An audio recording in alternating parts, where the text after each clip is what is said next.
आप सभी का बहुत बहुत स्वागत है आज के सेशन में। प्रणाम सर। प्रणाम प्रणाम प्रणाम प्रणाम सर आपको। प्रणाम। सॉरी लेट हो गया मैं। प्रणाम सर। प्रणाम। नमस्ते सर। नमस्ते नमस्ते।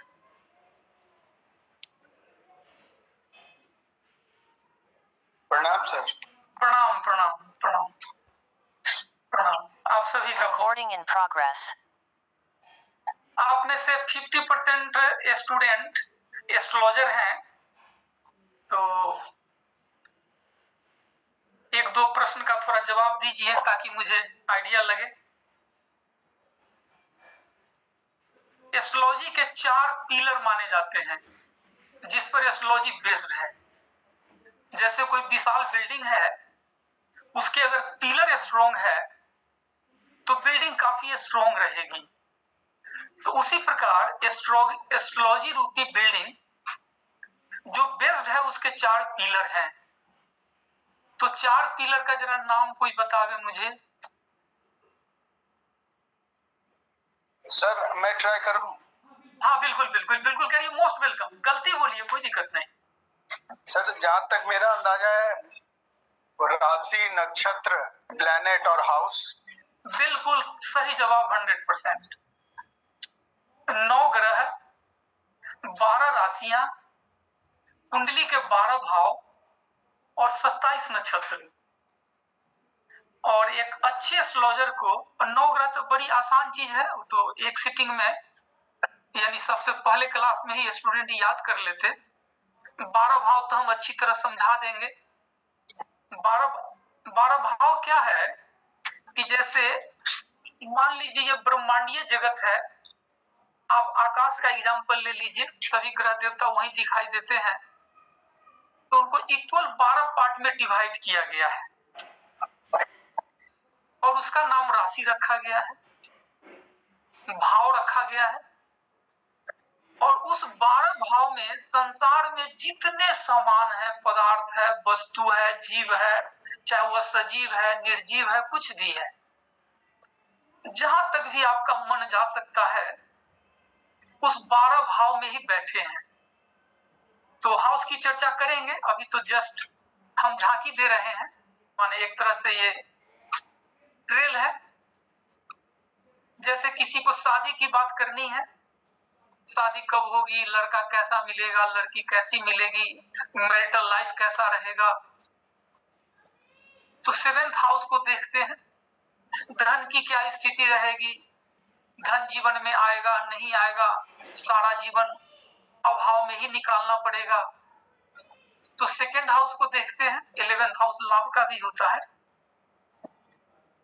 तो 9 ग्रह है, आज 9 ग्रह की चर्चा कर लेंगे। 12 राशियां, 12 भाव अगले क्लास में करेंगे। और 27 नक्षत्र कौन बताएंगे मुझे, किनको याद है? जो अच्छे एस्ट्रोलॉजर होंगे उनको याद होगा।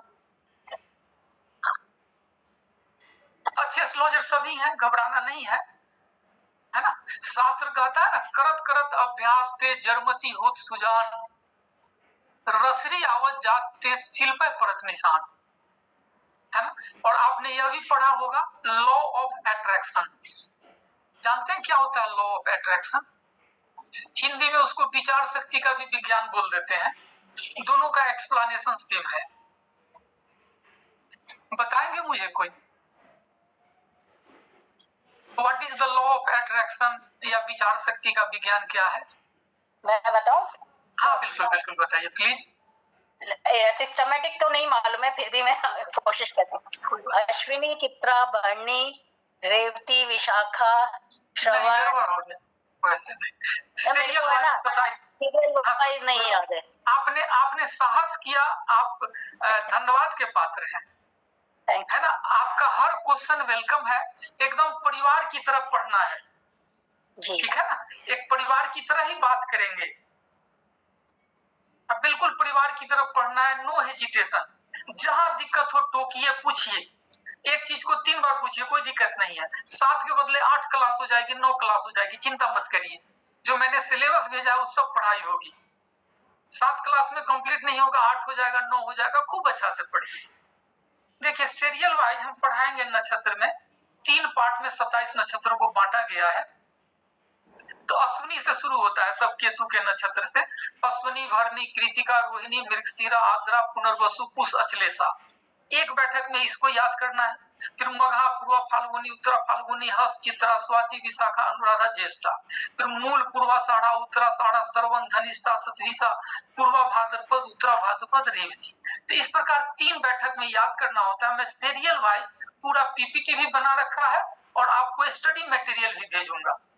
जो भी पढ़ाई होगी, आज तो फर्स्ट क्लास है, जो पढ़ाया जाएगा उसका स्टडी मटेरियल आपके पास पहले पहुंच जाएगा 99% केस में, जिससे कि आप पढ़ के आए। पढ़ के आएंगे तो और ज्यादा अच्छा समझेंगे। लास्ट जैसे पंचक नक्षत्र का खूब नाम जानते हुइएगा आप लोग, तो लास्ट के जो 5 नक्षत्र हैं 27 के पहले, वो पंचक नक्षत्र है। धनिष्ठा, शतभिषा, पूर्वा भाद्रपद, उत्तरा भाद्रपद, रेवती, ये 5 धनिष्ठा के तीसरे चरण से शुरू होता है, सब बताऊंगा। गंडमूल नक्षत्र का खूब नाम सुनते होइएगा। केतु और बुध के जो नक्षत्र हैं वो गंडमूल नक्षत्र है। अश्विनी, अश्लेषा, मघा, ज्येष्ठा, मूला, रेवती, ये सब बताऊंगा, ठीक है ना। तो आज अच्छा, लॉ ऑफ अट्रैक्शन रह गया, जो भी चर्चा चली थी। लॉ ऑफ अट्रैक्शन या विचार शक्ति का विज्ञान कहता है कि जैसा आप सोचते हैं, जैसा आपका विचार बनता है, वैसा आपसे कर्म होने लग जाते हैं, आप वैसा बन जाते हैं। साइंटिफिक विश्लेषण इस रूप में है कि एक गलत आदमी की संगति गलत लोगों से हो जाती है, क्योंकि उसी प्रकार के लोग उससे अट्रैक्ट होते हैं। एक ज्ञानी का, ज्ञानवान लोगों का, अच्छे संस्कार वाले लोगों का जो संगति होती है वो उसी प्रकार की होती है। अगर आप हमेशा खुश रहना चाहते हैं या खुश रहने की कोशिश करते हैं, तो ब्रह्मांडीय जगत इस प्रकार की व्यवस्था करती है कि हैप्पी रेज आपके तरफ भेजती है और आपके जीवन में खुशहाली और ज्यादा आता है। अगर आप हमेशा दुख भरी बातें सोचते हैं या निराशा में जिंदगी जो लोग जी रहे हैं वही आपके संपर्क में है जो निराशा भरी बातें करते हैं, तो आप में निराशाएं आएंगी, फिर आपके जीवन में यानी हैप्पीनेस की कमी होते चली जाए। यहाँ एस्ट्रोलॉजी के रूप में ये आप सोचते हैं कि अगर आप यह सोचते हैं कि एक दिन आप अच्छा एस्ट्रोलॉजर जरूर बनेंगे, इसके लिए हर दिन मेहनत करिए। 24 घंटा में अगर 2 घंटा आपने निकाल लिया इस डिवाइन साइंस के लिए, तो 1 साल में एक ढंग के एस्ट्रोलॉजर हो जाएंगे। बहुत टॉप क्लास के तो नहीं हो पाएंगे, ऐसा तो मैं नहीं बोल सकता आपसे, लेकिन एक एवरेज बढ़िया सा एस्ट्रोलॉजर हो जाएंगे। यानी कुंडली देखने के बाद यह दिमाग में नहीं आएगा कि इस कुंडली का विश्लेषण क्या करना है, कैसे करना है, क्या बोलना है। नौकरी करना चाहिए, व्यापार करना चाहिए, नौकरी में टेक्निकल में जाना चाहिए, एडमिनिस्ट्रेटिव जॉब में जाना चाहिए, सब आपको पता चल जाएगा।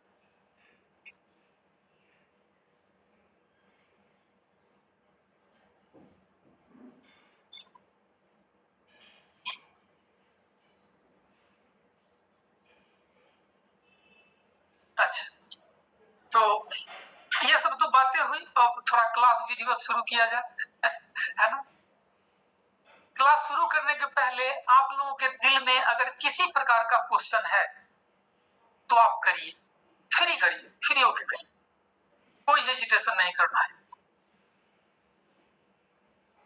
कोई भी दिल में क्वेश्चन है, किसी भी प्रकार की बातें जानना चाहते हैं, स्पोर्ट्स से रिलेटेड, सिलेबस से रिलेटेड, इससे और आगे की बातें, किसी भी प्रकार का क्वेश्चन है, ऑल क्वेश्चंस आर वेलकम, आप करिए, फिर क्लास शुरू कर देंगे। मैं ये जानना चाह रही हूँ, जी जी सॉरी, बोलिए बोलिए पूजा जी। मैं ये जानना चाहती हूँ कि इसमें किन किन चीजों के बारे में जानकारी की जरूरत पड़ेगी सर। देखिए अभी बात चली थी सबसे पहले, तो यही शुरुआत मैंने इसी से की थी, क्योंकि एक लर्नर्स को क्या चाहिए एक एस्ट्रोलॉजर को पता होता है। तो चर्चा क्या चली कि एस्ट्रोलॉजी के 4 पिलर हैं, वो चारों पिलर को आपने मजबूत बनाना है।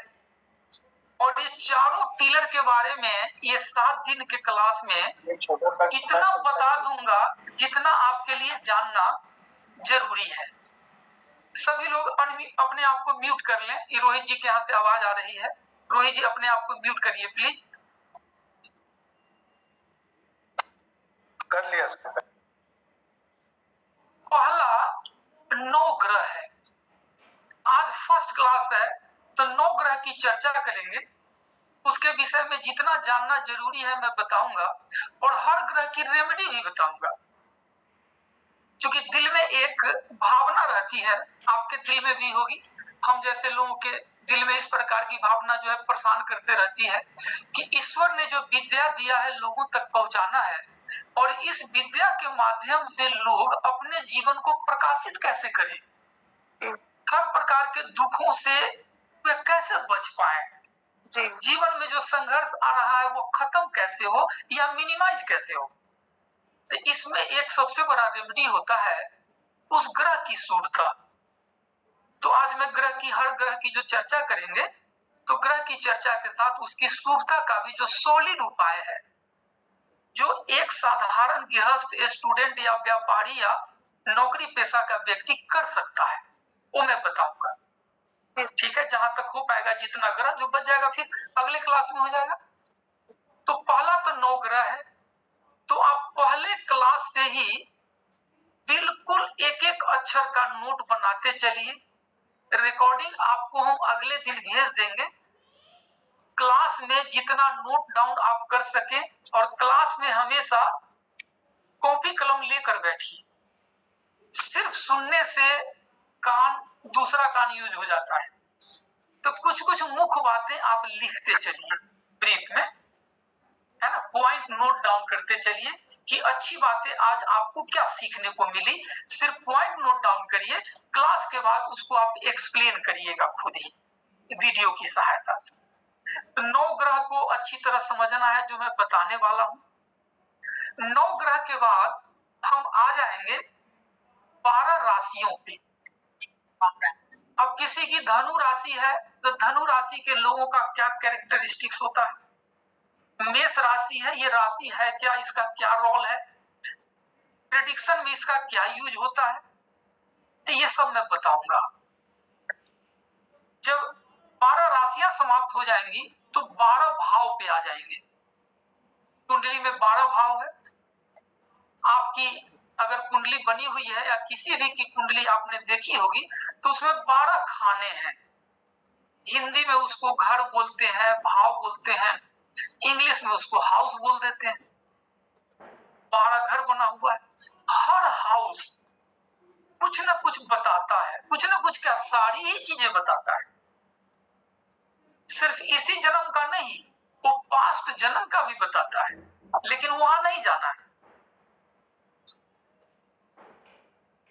अब जैसे पहला घर है, पहला घर में आपका स्वास्थ्य है, मान सम्मान है, आपका डिटर्मिनेशन है, या जन्म से जो भी चीजें आपको मिली है, रंग रूप जो भी चीजें मिली है जन्म से, वो सब फर्स्ट हाउस में है।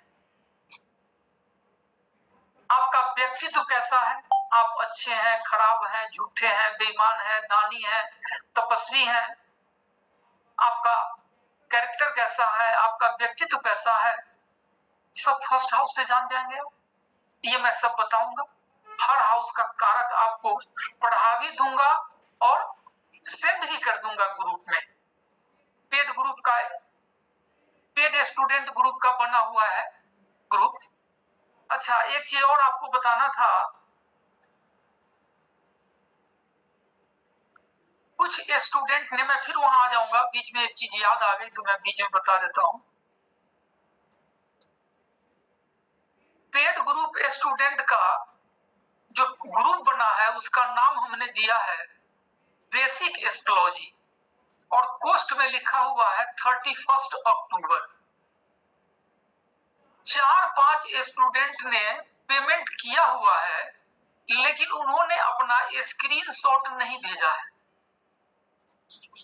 जैसे आप में से सारे लोग जो उस ग्रुप में हैं, जो भी उनकी इच्छा हुई है पे किया है उन्होंने, चाहे वो 101 हो, 201 हो, 501 हो, 1100 हो, जो भी हर प्रकार का पेमेंट जिनकी जितना इच्छा हुई है पे किया है। स्क्रीनशॉट जिन्होंने भेज दिया तो उसका नाम हमने उनका नाम ऐड कर दिया बेसिक एस्ट्रोलॉजी पोस्ट में 31 अक्टूबर, ये ग्रुप का नाम दिया है। तो जिनका नाम उसमें नहीं आया है वे अपना नाम मुझे किसी भी मोबाइल नंबर पे भेज दें, मैं उनका नाम ऐड कर दूंगा।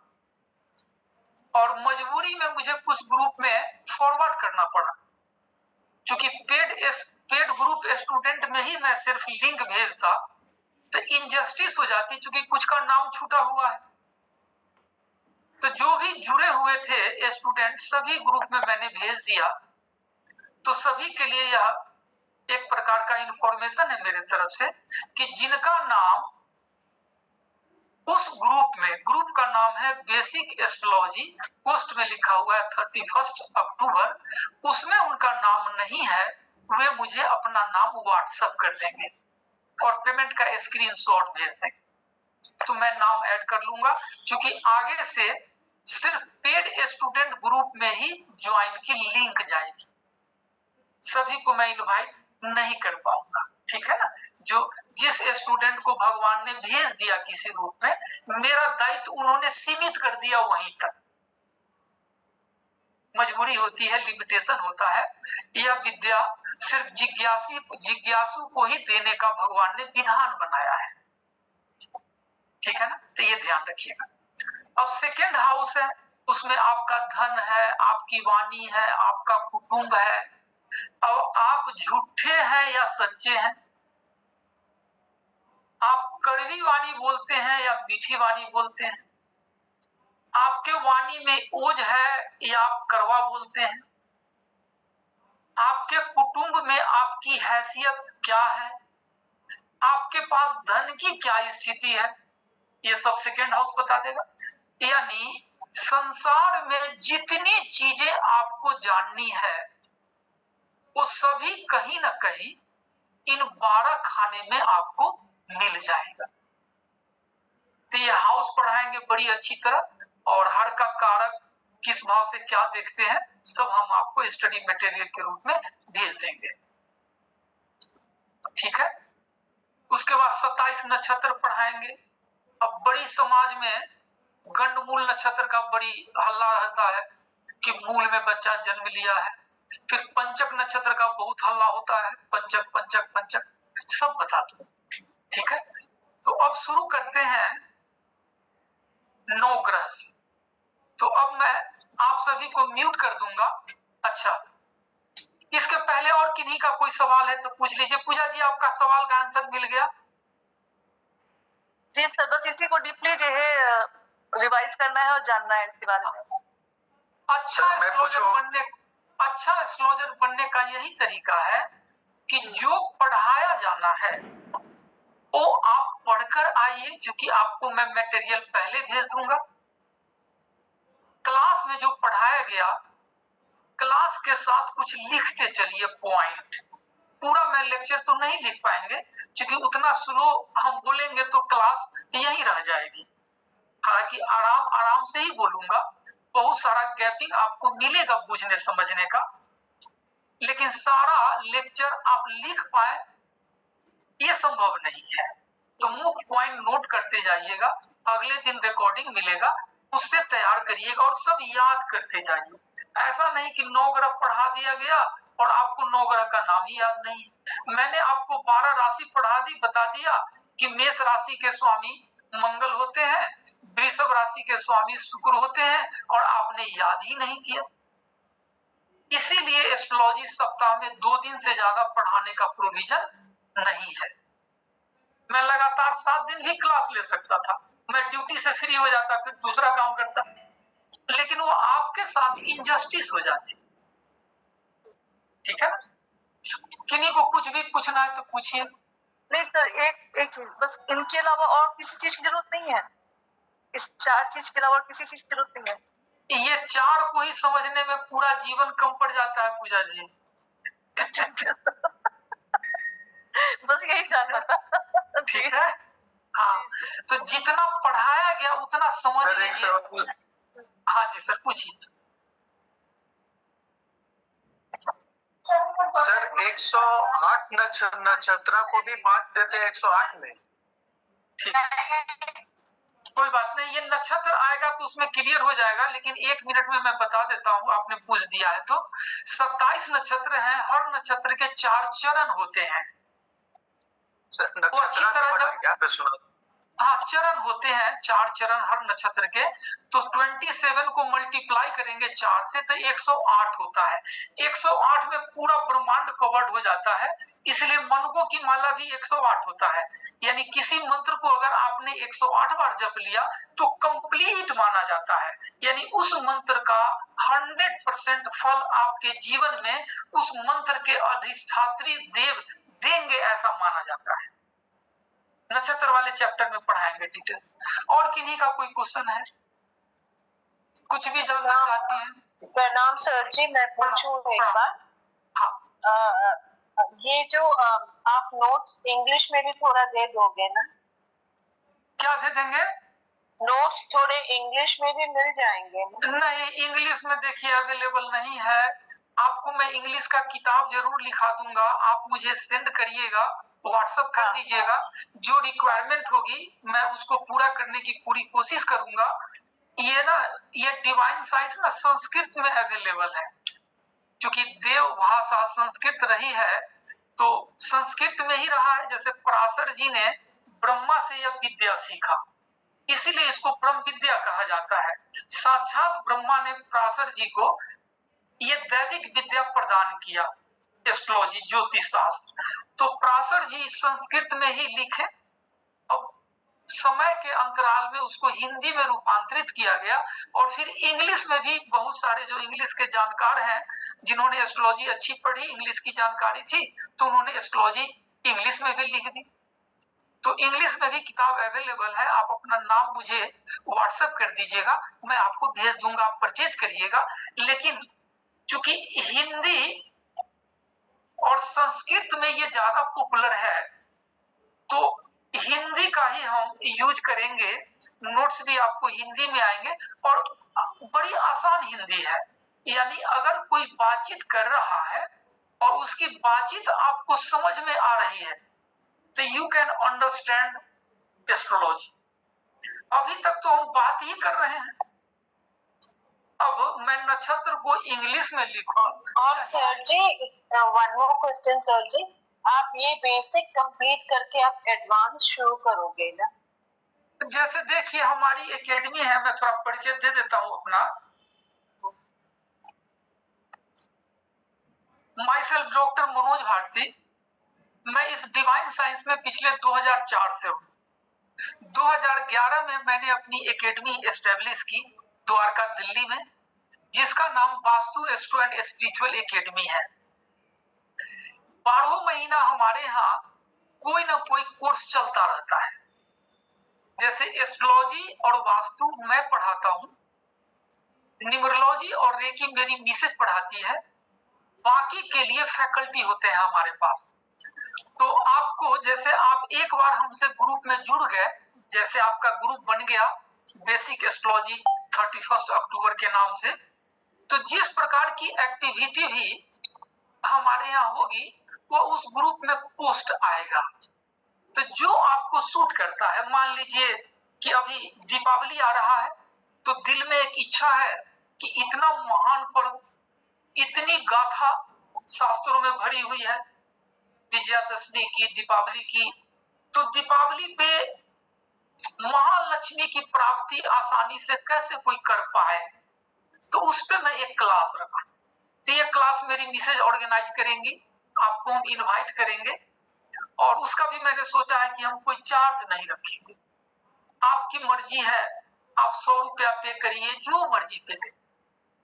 आपकी इच्छा है 500 पे कर दी, जो आपकी मर्जी है। जैसे अभी आपने जो अमाउंट आपके दिल में आया पे करके जुड़ गई, उसी प्रकार जो अमाउंट दिल में आए पे करके जुड़ जाइएगा। बहुत अच्छी चीजें बताएंगी मेरी मिसेज, और उसको करिएगा। ईश्वर की कृपा होगी, महालक्ष्मी की कृपा होगी तो जीवन धन धान से परिपूर्ण रहेगा। उसी प्रकार न्यूमरोलॉजी का आएगा, फिर मैं एस्ट्रोलॉजी का एक बड़ा सा कोर्स लेके आऊंगा, और जो भी मैं पढ़ाता हूं उसका सिलेबस पहले भेज देता हूं, जिससे कि स्टूडेंट जान पाए कि मैं इसमें क्या सीखने जा रहा हूं। अगर उनको वह सूट करता है तो ज्वाइन कर ले। अभी प्रश्न चल रहा है, बहुत सारे स्टूडेंट आप में से प्रश्न ज्योतिष में भी है, और जिनके पास टाइम का अभाव है तो वे नहीं सीख पाते।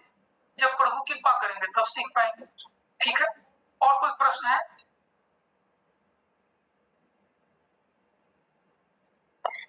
मेरा एक क्वेश्चन ये है, जैसे आपने राशि बोलते हैं, तो राशि को अगर आप जो हिंदी में बोल रहे हैं उसको साथ में इंग्लिश में बोल दे तो थोड़ा सा समझना आसान हो जाएगा।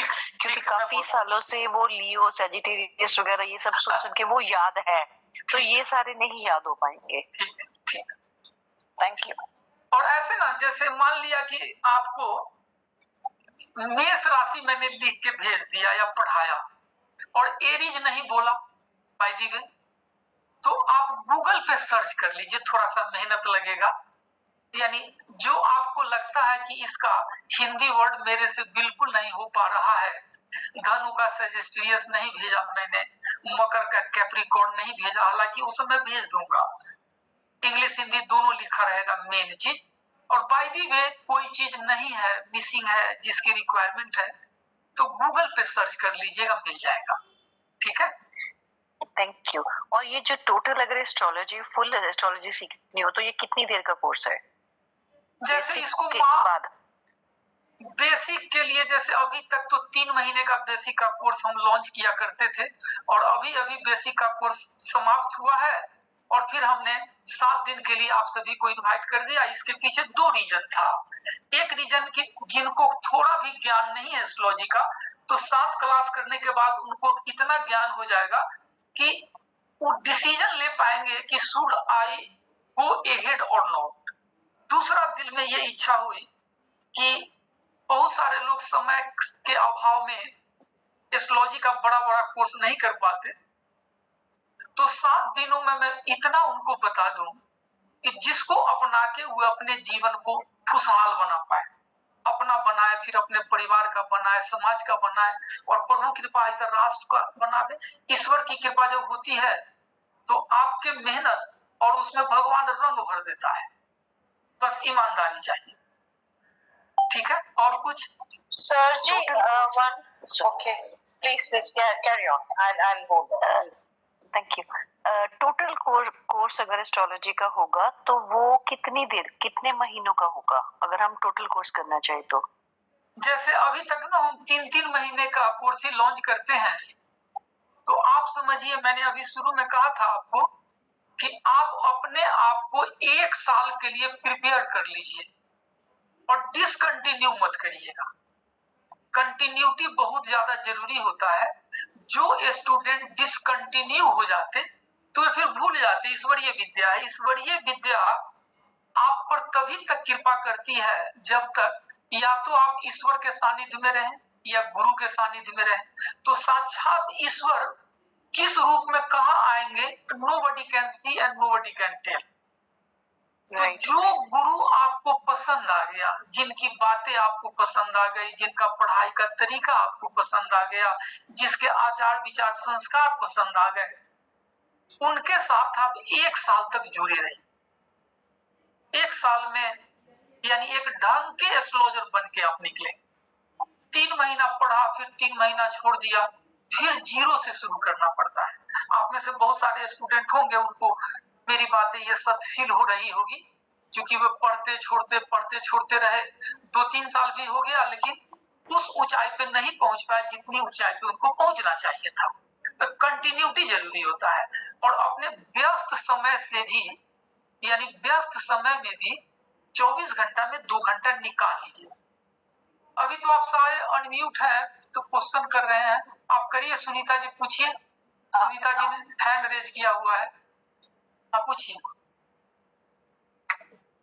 पूछिए सुनीता जी, जिनको भी पूछना है पूछिए, अभी तो आप सभी अनम्यूट है। हाँ पूछिए पूछिए। सर मेरा क्वेश्चन है कि जैसे मुझे एस्ट्रोलॉजी सीखना था तो बहुत सारे कोर्सेज आ रहे थे, कोई कह रहा था लाल किताब, कोई कह रहा था वैदिक एस्ट्रोलॉजी, तो ये क्या अलग अलग कोर्सेज होते हैं या हम जो ये पढ़ रहे हैं वो कौन सा है, वो एक्चुअल जिसमें हम जैसे किसी के कुंडली पढ़ सके, कुंडली बना सके, ये वही है या वो लाल किताब वैदिक ये सब अलग अलग क्या है? देखिए जो आप पढ़ रहे हैं ये इसको पराशरी ज्योतिष बोलते हैं, वैदिक ज्योतिष बोलते हैं, हिंदू ज्योतिष बोलते हैं, और इसी को ब्रह्म विद्या में तो वे सब भी आ जाते। और जो आप पढ़ने जा रही हैं ये साक्षात ब्रह्मा की विद्या है, ये सारी ब्रह्मवाणी है। ब्रह्मा जी ने कृपा करके ये विद्या पराशर जी को दिया और पराशर जी ने जग को, संसार को दिया। भगवान को कुछ भी देना होता है या दिया है आज तक तो वे किसी को माध्यम बनाया, ठीक है ना। अब योगा देना है संसार को तो किसी को माध्यम बनाया, चाहे वह पतंजलि हो या आज के डेट में रामदेव बाबा, कोई भी, न किसी की तारीफ न किसी की शिकायत। क्लास से हम जैसे लोग न तारीफ नहीं करते न शिकायत करते, जो जैसा है दृष्टांत को क्लियर करने के लिए सिर्फ एग्जाम्पल देते। तो माध्यम ऋषि बने, दिया भगवान ने, ब्रह्मा ने, ब्रह्मा को डिप्यूटेड है या विद्या, ब्रह्म विद्या बोलते। तो ये जो आप पढ़ रही हैं इसको जननी कहा जाता है, यानी ओकल्ट साइंस की जननी है। इसके बगैर न कोई लाल किताब समझ सकता है, न केपी समझ सकता है, न जेमिनी समझ सकता है। जैसे समाज में विभिन्न प्रकार के लोग हैं या विभिन्न प्रकार की पार्टियां हैं, भारतीय जनता पार्टी है, कांग्रेस पार्टी है, आम आदमी पार्टी है, कम्युनिस्ट पार्टी है, जो भी पार्टी है ना, तो बहुत प्रकार आ गए। सबसे पहले तो यही आया डिवाइन साइंस, ब्रह्म विद्या, जिसको हिंदू ज्योतिष या पराशरी ज्योतिष या जो कही, यही है ओकल्ट साइंस की जननी। और फिर इसी से सब निकला, लोगों ने अपने ज्ञान के आधार पे निकाल दिया। कृष्णमूर्ति पद्धति निकल गई केपी के नाम से, जेमिनी ऋषि ने जेमिनी पद्धति निकाल दी, लाल किताब एक शर्मा जी थे उन्होंने लाल किताब निकाल दिया। तो सबसे पहले आपको जो ओकल्ट साइंस की जननी है उसमें परफेक्ट होइए। इसमें परफेक्ट हो गया तो किसी विद्या की आवश्यकता आपको नहीं है। नहीं एक्चुअली समझ ही नहीं आ रहा था कि पढ़े क्या, अभी मैं क्लियर हो गई कि ये बाद में मतलब मेन उद्भव स्थान तो यही है, फिर ये सब बना। ये जननी इसको कहा जाता है। Thank you sir. पराशर ज्योतिष को हिंदू ज्योतिष नाम दिया गया, ब्रह्म विद्या कहा गया, और इसको ओकल्ट साइंस की जननी। जैसे कल को आप वास्तु भी पढ़ते हैं तो उसमें भी ग्रह का यूज है, 9 के 9 ग्रह का। आप रेकी पढ़ते हैं, tarot card reading, tarot card पढ़ते हैं, उसमें भी 9 ग्रह का जिक्र आएगा। तो अगर आपने बेसिक एस्ट्रोलॉजी सीख रखी है तो कोई भी विद्या में आप पारंगत हो सकते हैं, और इसके बिना सब अधूरा है। अब न्यूमरोलॉजी में भी जो न्यूमरोलॉजिस्ट है जानते होंगे सर, जो मुझे प्रॉब्लम है वही इनको भी प्रॉब्लम है। कोई बात नहीं, आज फर्स्ट डे है, दिल में जितनी इच्छा है आप पूछ लीजिए। क्योंकि आगे के क्लास से, जैसे ट्रेन जब पटरी पे चलने लग जाती है तो शुरू में स्लो होता है, जब स्पीड पकड़ लेगी तो रुकेगी नहीं। नहीं, जैसे ये क्यूरियोसिटी होती है कि आखिर क्या क्या जानना जरूरी है, किन किन चीजों के बारे में जानकारी होनी चाहिए। देखिए एक चीज समझिए, जो सत्य है, सत्य ये है कि ईश्वर ने या ग्रह देवता ने आपको प्रेरित करके कि वैदिक ज्योतिष में नामांकन करवा दिया। तो इसको आप अच्छा से पढ़िए। पहले एक में परफेक्ट हुई, 10 को पकड़ेंगे। जैसे वैदिक के साथ साथ आपने जेमिनी पकड़ लिया, लाल किताब पकड़ लिया, केपी पकड़ लिया, तो कंफ्यूजन आए। एक कहेगा इधर चलो, पता ही नहीं है कुछ भी, पता चल गया जी, सॉल्व हो गया क्वेश्चन, ठीक है। सर जाना तो आपके साथ ही है ना सर, तो आप कब लॉन्च कर रहे हो बड़ा कोर्स? तो हम तो ज्वाइन करेंगे ना सर। अब तो छोड़ना नहीं है ना, अब तो छोड़ना नहीं है ना। बिल्कुल मत छोड़िए। अब तो आप बीच में तो ये 7 दिन के बाद तो फिर तभी तो मैंने आपसे पूछा ना सर, एडवांस कैसे 7 दिन के बाद तो हम आपको कैसे छोड़ेंगे बताइए आप। 7 दिन कंप्लीट होने के पहले मैं आपको अगले कोर्स के लिए इनविटेशन भेज दूंगा। Okay, then it's okay, thank you sir. जिनको सूट करे सभी का स्वागत है। Thank you sir. मैं तो यह विद्या पूरे संसार को देना चाहता हूँ। मैं तो इनविटेशन फेसबुक के माध्यम से पूरे संसार को भेजता हूँ, लेकिन ईश्वर उसी तक पहुंचाते हैं जिस तक उनको यह विद्या पहुंचाना होता है। सर आप ही हैंड होल्ड करके लेके जाओगे ना सीधा वहां तक, एंड तक। तो बस, thank you so much sir, thank you, प्रणाम। और कोई क्वेश्चन किन्हीं का?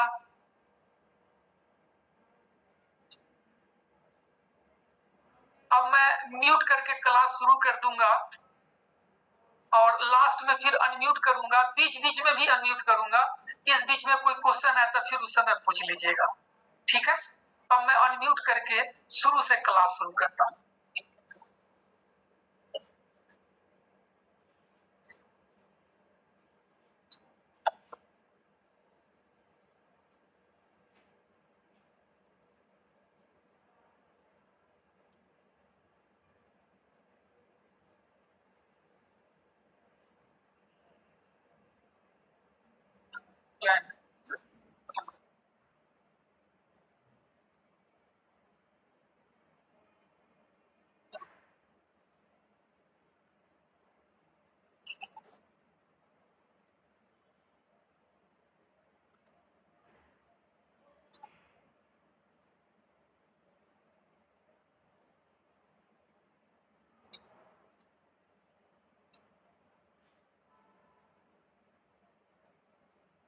लिखने के लिए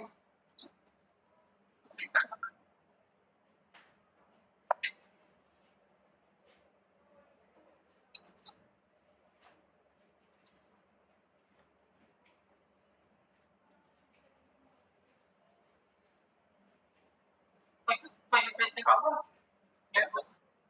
कहीं भी नहीं, सिर्फ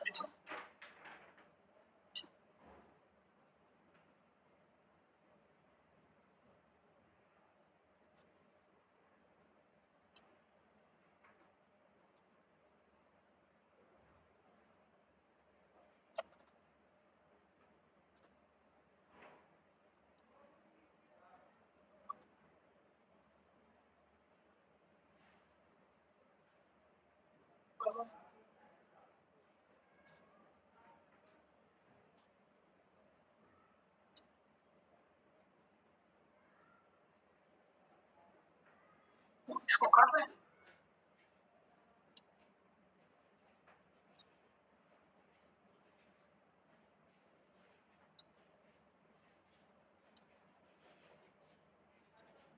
कॉपी कलम सभी के पास होना चाहिए, सभी नोट डाउन करिए। जो मैं बोर्ड पे लिखूंगा आप सभी ने लिखना है। इस इंतजार में नहीं रहना है कि जब ये नोट, ये क्या कहते, स्टडी मटेरियल आएगा तब लिखूंगी। यानी जो लिखते हुए पढ़ते हुए नहीं लिखता है, या जो टीचर बिना कुछ लिखे सिर्फ बोलता है, तो उसकी आधी बातें स्टूडेंट के दिमाग से निकल जाती है। इसलिए मुख्य पॉइंट टीचर को भी लिखना होता है और स्टूडेंट को भी लिखना होता है। बाकी पीपीटी से पढ़ा दूंगा, फटाफट हो जाएगा, लेकिन फिर आप समझ नहीं पाएंगे।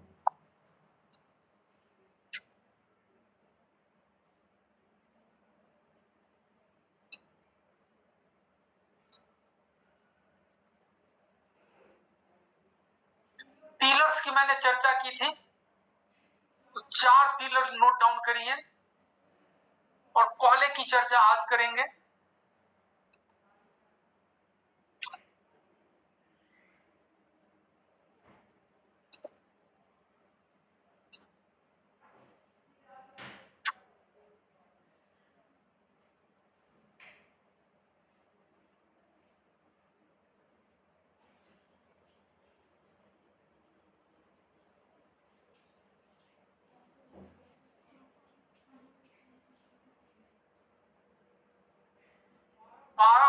इसको हाउस बोलते हैं इंग्लिश में।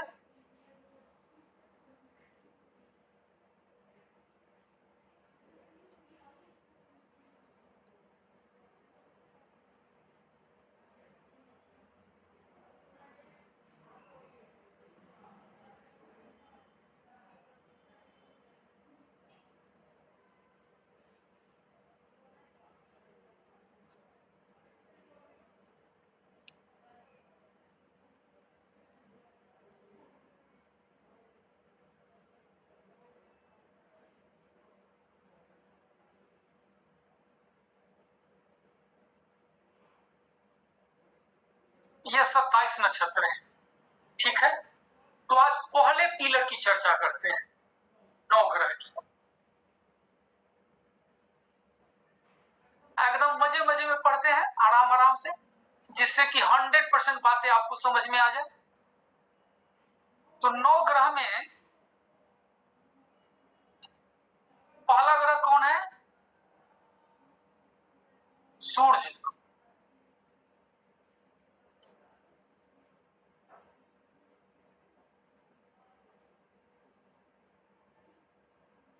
इसको ग्रहों का राजा बोला जाता है।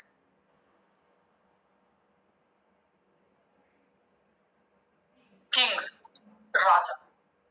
अब देखिए, राजा जो मैंने पॉइंट लिख दिया बोर्ड पे, तो इसके पीछे मैंने कुछ आपको समझाना है। यानी जिसकी कुंडली में सूर्य अच्छी स्थिति में है,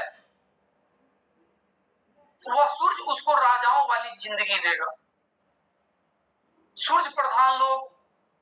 अब आज के डेट में राजा कौन है? पहले तो लोकतंत्र था, तो राजा हुआ करते थे, सॉरी राजतंत्र था। अब आज के डेट में लोकतंत्र है।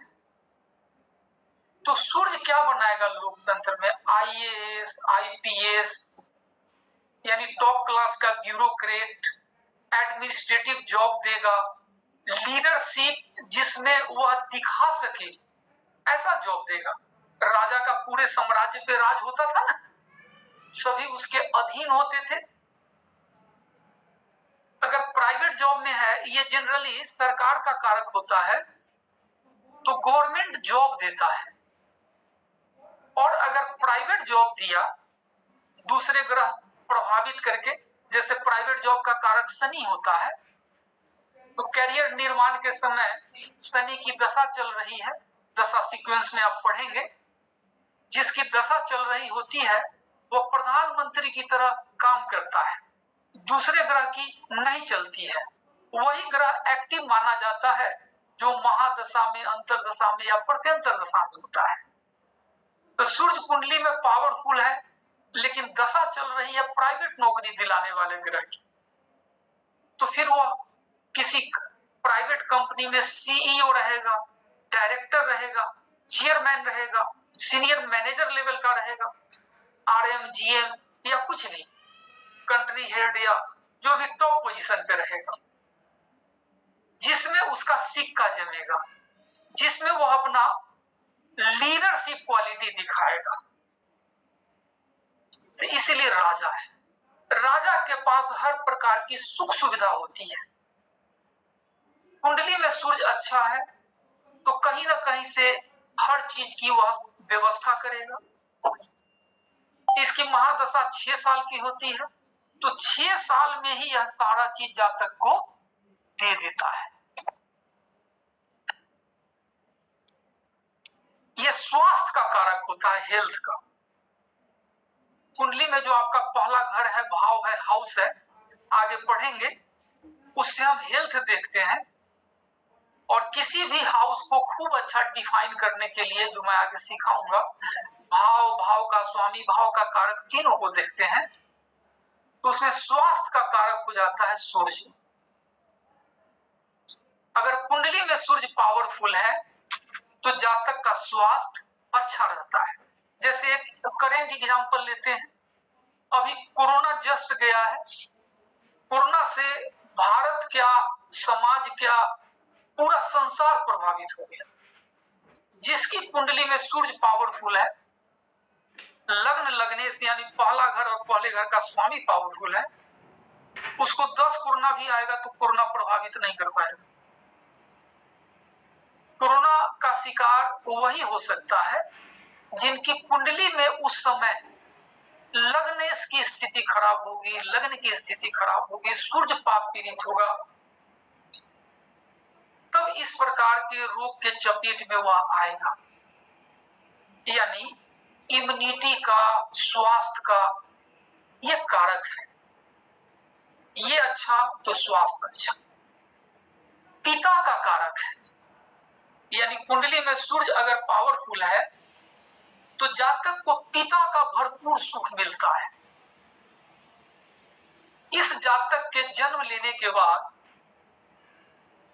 पिता के आय में वृद्धि होती है, पिता के प्रोस्पेरिटी में वृद्धि होती है। ये पिता का कारक है। सूर्य की शुभता का एक एक्सीलेंट रेमेडी लिख लीजिए, जो बहुत आसान और हर का नैतिक कर्तव्य है। ये संस्कार में इनबिल्ट होना चाहिए।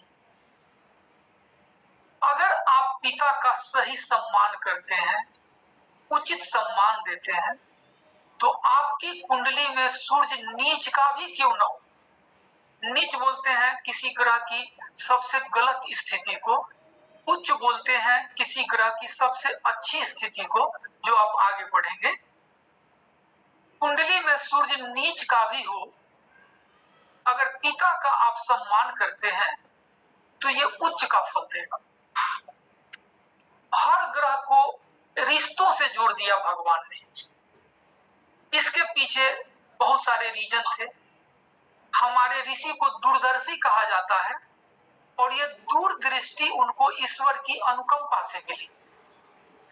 उनको पता था कि कलयुग आने वाला है और कलयुग में समाज की क्या स्थिति होने वाली है, और इसके आने वाले समय में यानी जब एक पीढ़ी और आगे बढ़ेगा तब फिर क्या स्थिति हो जाएगी। तो लोग अपने स्वार्थ के कारण भी या डर से भी रिश्तों का कदर करेंगे, इसीलिए हर रिश्ते को एक ग्रह से जोड़ दिया गया। तो पिता को जोड़ दिया गया सूर्य से, माता को जोड़ दिया गया चंद्रमा से, मंगल आपके भाई बहन है, बुध बुआ मौसी आपके मित्र, जो मित्र को चीट करता है उसको बुध नीच का फल देगा। बृहस्पति ज्ञान का कारक, देवताओं का गुरु। कुंडली में पढ़ेंगे कि बहुत सारे हाउस का वह कारक बन के बैठे हुए हैं। तो जो भी गुरु लोग हैं, जिनसे भी आपको ज्ञान मिला है, चाहे वे प्राइमरी स्कूल के टीचर ही क्यों न रहे हों, वह भी आपके गुरु को रिप्रेजेंट करता है, आपके जुपिटर को रिप्रेजेंट करता है। आपसे जो बन पाए उनका भला करिए, बुरा मत करिए। कभी नहीं बन पाए कोई बात नहीं, न्यूट्रल हो जाइए। धर्म का कारक है, जैसे आप एस्ट्रोलॉजी पढ़ रहे हैं तो डिवाइन साइंस श्रद्धा से पढ़ने पर जुपिटर के साथ साथ 9 ग्रह की शुभता मिलने लग जाती है। आप सभी या हम सभी बचपन से सुनते आए हैं कि गीता का पाठ करने से जीवन में प्रोस्पेरिटी आती है, शास्त्र का अध्ययन करने से जीवन में प्रोस्पेरिटी आती है। और ज्योतिष को क्या बोलते हैं? वेदों का चक्षु। ज्योतिष को क्या बोलते हैं? वेदों का चक्षु। बीच बीच में जो टॉपिक आएगा मैं क्लियर करता चलूंगा, है ना।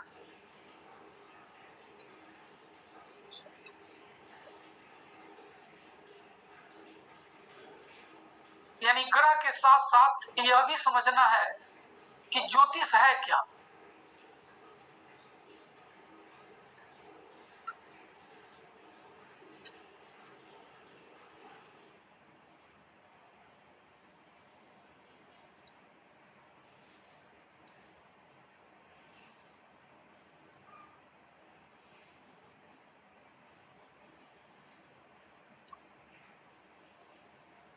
फिर आते हैं सूर्य पे, पहले इसको समझ लेते हैं, बीच में ये आ गया।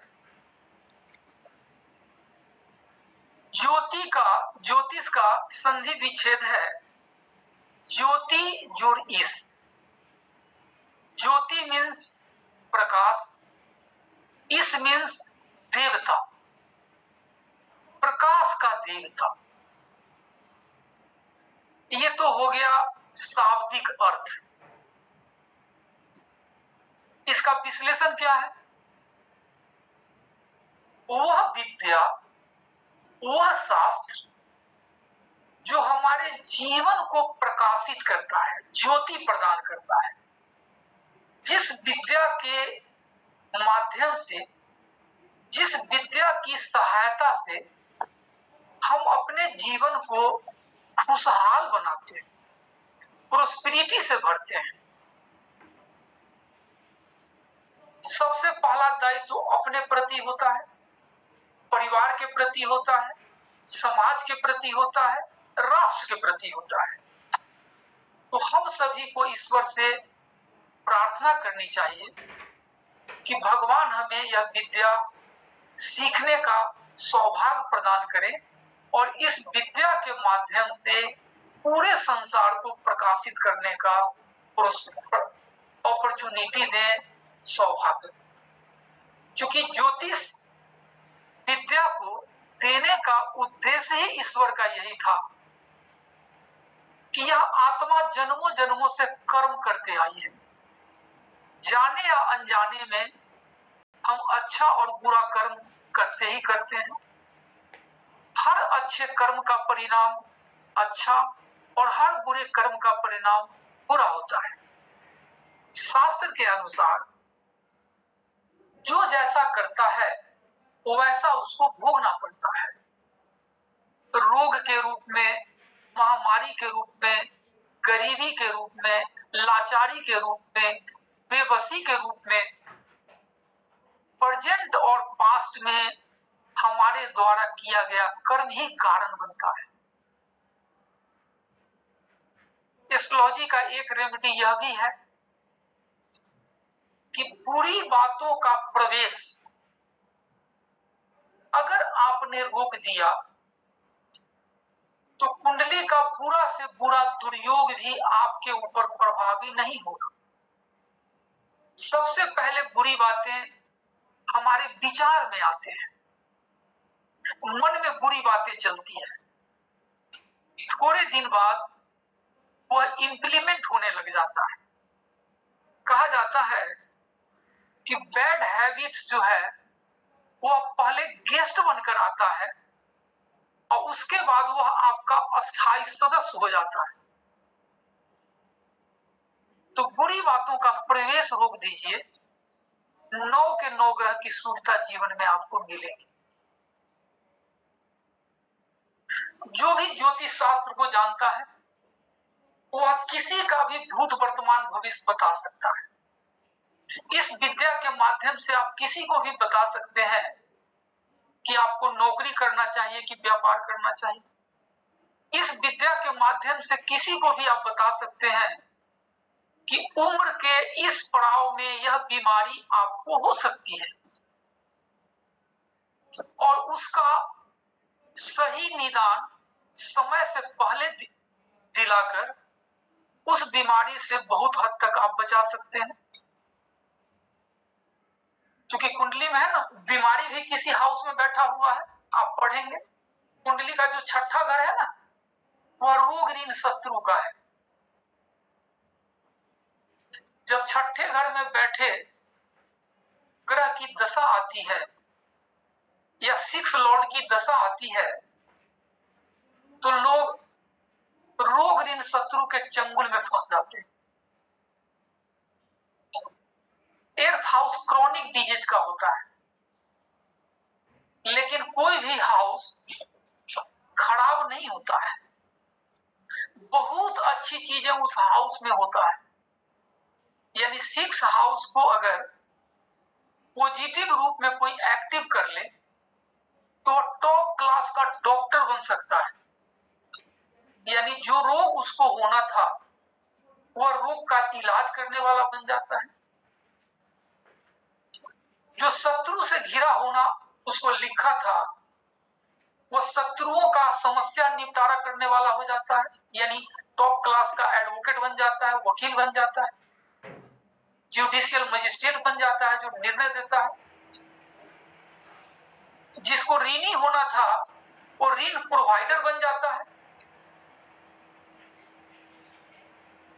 ऋण प्रदान करने वाली कंपनी में वो सीईओ डायरेक्टर बन जाता है। तो हाउस का एक्टिवेशन भी मैं आपको सिखाऊंगा, बताऊंगा। 8th हाउस है वो क्रॉनिक डिजीज का है, यानी जितना बड़ा रोग छठा घर देता है उससे बहुत बड़ा रोग 8th हाउस देता है। संघर्ष का है, छठा घर तो छोटा मोटा चोट एक्सीडेंट देगा, 8वां घर तो बहुत बड़ा दे देगा जिसमें आप बहुत समय तक परेशान रहेंगे। उस समस्या के कारण आप पीड़ित रहेंगे उससे। लेकिन 8th हाउस में क्या है? अच्छी चीजें, बहुत अच्छी चीजें हैं। ओकल्ट साइंस आपके 8th हाउस में है और भी हाउस में है, लेकिन 8th हाउस अगर एक्टिव कोई कर लेता है तो टॉप क्लास का एस्ट्रोलॉजर बनेगा और रिसर्चर एस्ट्रोलॉजर बनेगा, क्योंकि रिसर्च है उसमें। अब जैसे आप ज्योतिष शास्त्र पढ़ते हैं आप लोग, तो 8वां घर आपका बैलेंस होने लग जाता है। तो आपके जीवन में अगर कोई संघर्ष आता है, विपत्ति आती है, तो वो बहुत जल्दी जाएगा। तो 100% कर्म फल को काट पाना, तो उसके लिए साधना की आवश्यकता होती है। आसानी से जो कर्माज है वो नहीं जाता है, लेकिन शास्त्र कहता है ना कि ब्रह्म विद्या से कर्मों के बंधन से जातक मुक्त हो जाता है। और भगवान कृष्ण ने गीता में कहा है, 4थे अध्याय का 28वां श्लोक, इसको ज्ञान यज्ञ कहा। जैसे यज्ञ में सारा चीज भस्म हो जाता है, उसी प्रकार ज्ञान यज्ञ के माध्यम से जन्म जन्मांतर के जो कर्म है वो भस्म हो जाते, नष्ट हो जाते। तो 8th हाउस में बहुत अच्छी चीजें हैं। चार्जर लगा, तो हर हाउस में अच्छी चीजें हैं, पढ़ेंगे आप। अब फिर सूर्य पे आ जाते हैं।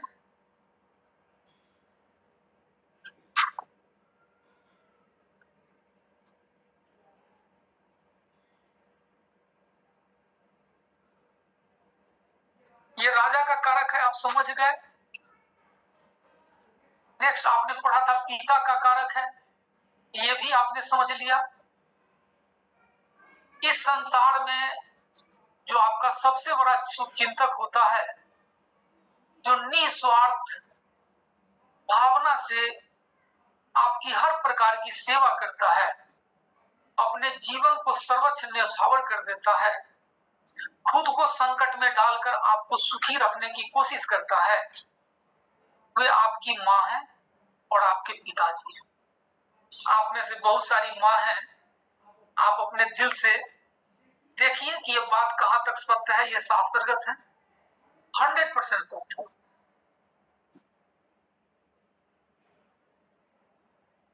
और ये नेतृत्व का कारक है, लीडरशिप क्वालिटी देता है, यश प्रतिष्ठा का कारक है।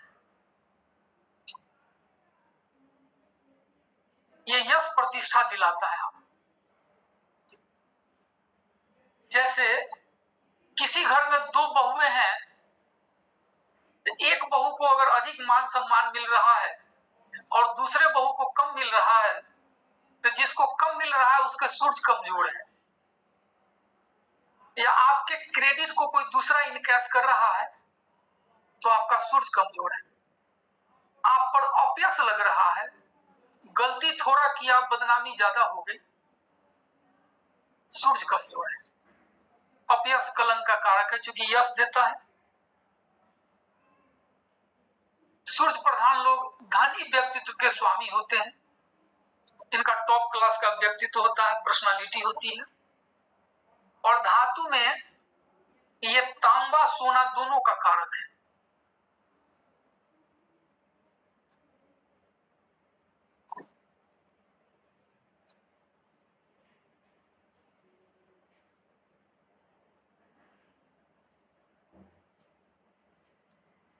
सूरज की उंगली, ये सबसे छोटी उंगली है ना, इसके बगल वाली है, ये इसको रिंग फिंगर बोलते हैं या अनामिका भी बोलते हैं।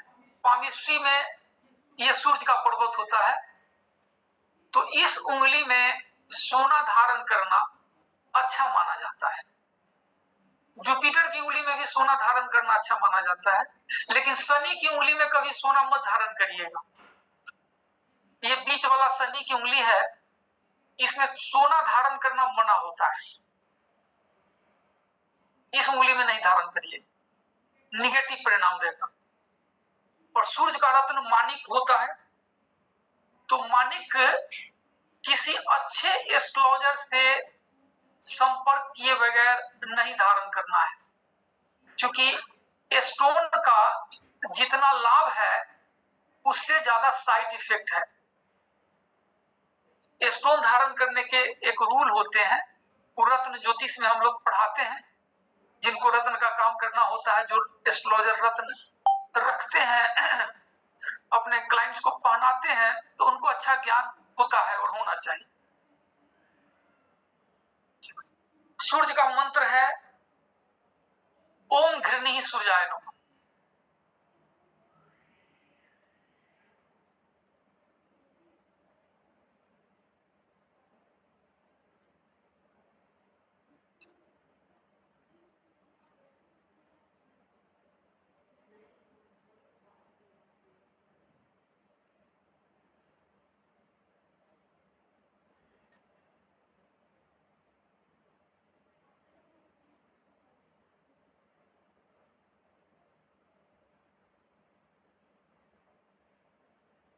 ओम घृणी सूर्याय नमः।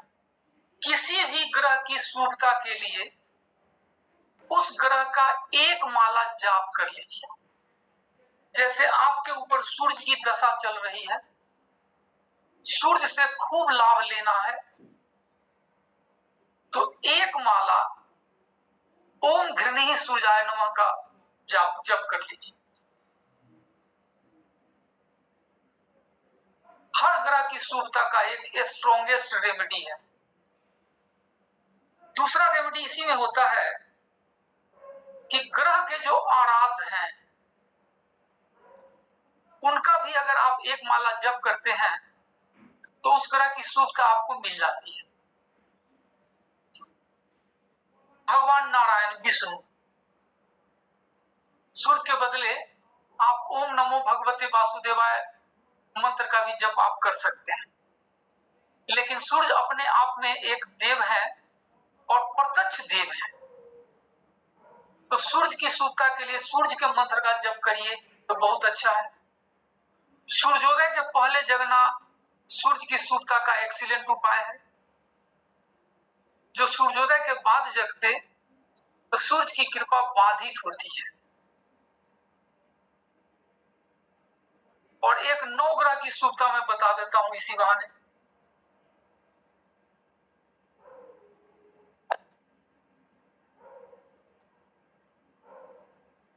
हम सभी स्टूडेंट रहे हैं तो बैनी आह पिनाला पढ़े हैं, भिवजियोर पढ़े हैं। 7 रंग, बैगनी, नीला, आसमानी, हरा, पीला, बैनी आह पिनाला, ग्रीक में हम लोग याद करते थे। यानी संसार में जो भी रंग है वो भगवान सूर्य की देन है। इंद्रधनुष जब बनता है तो उसमें सभी रंग दिखाई देते हैं। प्रिज्म की सहायता से भी हम लोग 7 रंग सूर्य का देखा करते थे स्टूडेंट लाइफ में, साइंस में। तो हर ग्रह का एक रंग है। सूर्य का लाल है, चंद्रमा का सफेद है, मंगल का लाल है, बुध का हरा है, बृहस्पति का पीला है, शुक्र का सफेद शाइनिंग व्हाइट है, शनि का काला है, राहु भी काला ब्लू है, केतु चितकबरा है, मिक्स रंग है। अब जैसे माणिक है तो माणिक जनरली रेडिश होता है, या पन्ना कोई पहनता है बुध की शुभता के लिए, वो हरा होता है। शनि की शुभता के लिए कोई नीलम पहनता है, वो ब्लू होता है। जुपिटर की शुभता के लिए कोई पीला पुखराज पहनता है, सफायर, येलो सफायर, वो पीला है। ये सभी रंग भगवान सूर्य की देन है। जिस समय सूर्योदय होता है, लाल वाला सूर्य जिस समय दिखता है, उस समय ये सातों रंग, और जो रंग का नाम नहीं है इसमें, वे इसी 7 रंग से बना है। जैसे कांसा पीतल और तांबा के मिलने से बन गया, तो रंग भी जो इसमें आपने नहीं देखा ढिबजियोड़ में या बैनी आपिनाला में, वो इसी 7 से बना है। तो अर्ली इन द मॉर्निंग जब सूर्य रेज का हम सेवन करते हैं, तो 9 के 9 ग्रह का रेज नेचुरली हमें प्राप्त होता है। अब जैसे आप पन्ना पहनते हैं या पीला पुखराज पहनते हैं, तो उसका साइंटिफिक विश्लेषण क्या है? वह रत्न ब्रह्मांडीय जगत से इस रेज को एब्जॉर्ब करता है और त्वचा के माध्यम से आपके बॉडी को प्रोवाइड करता है।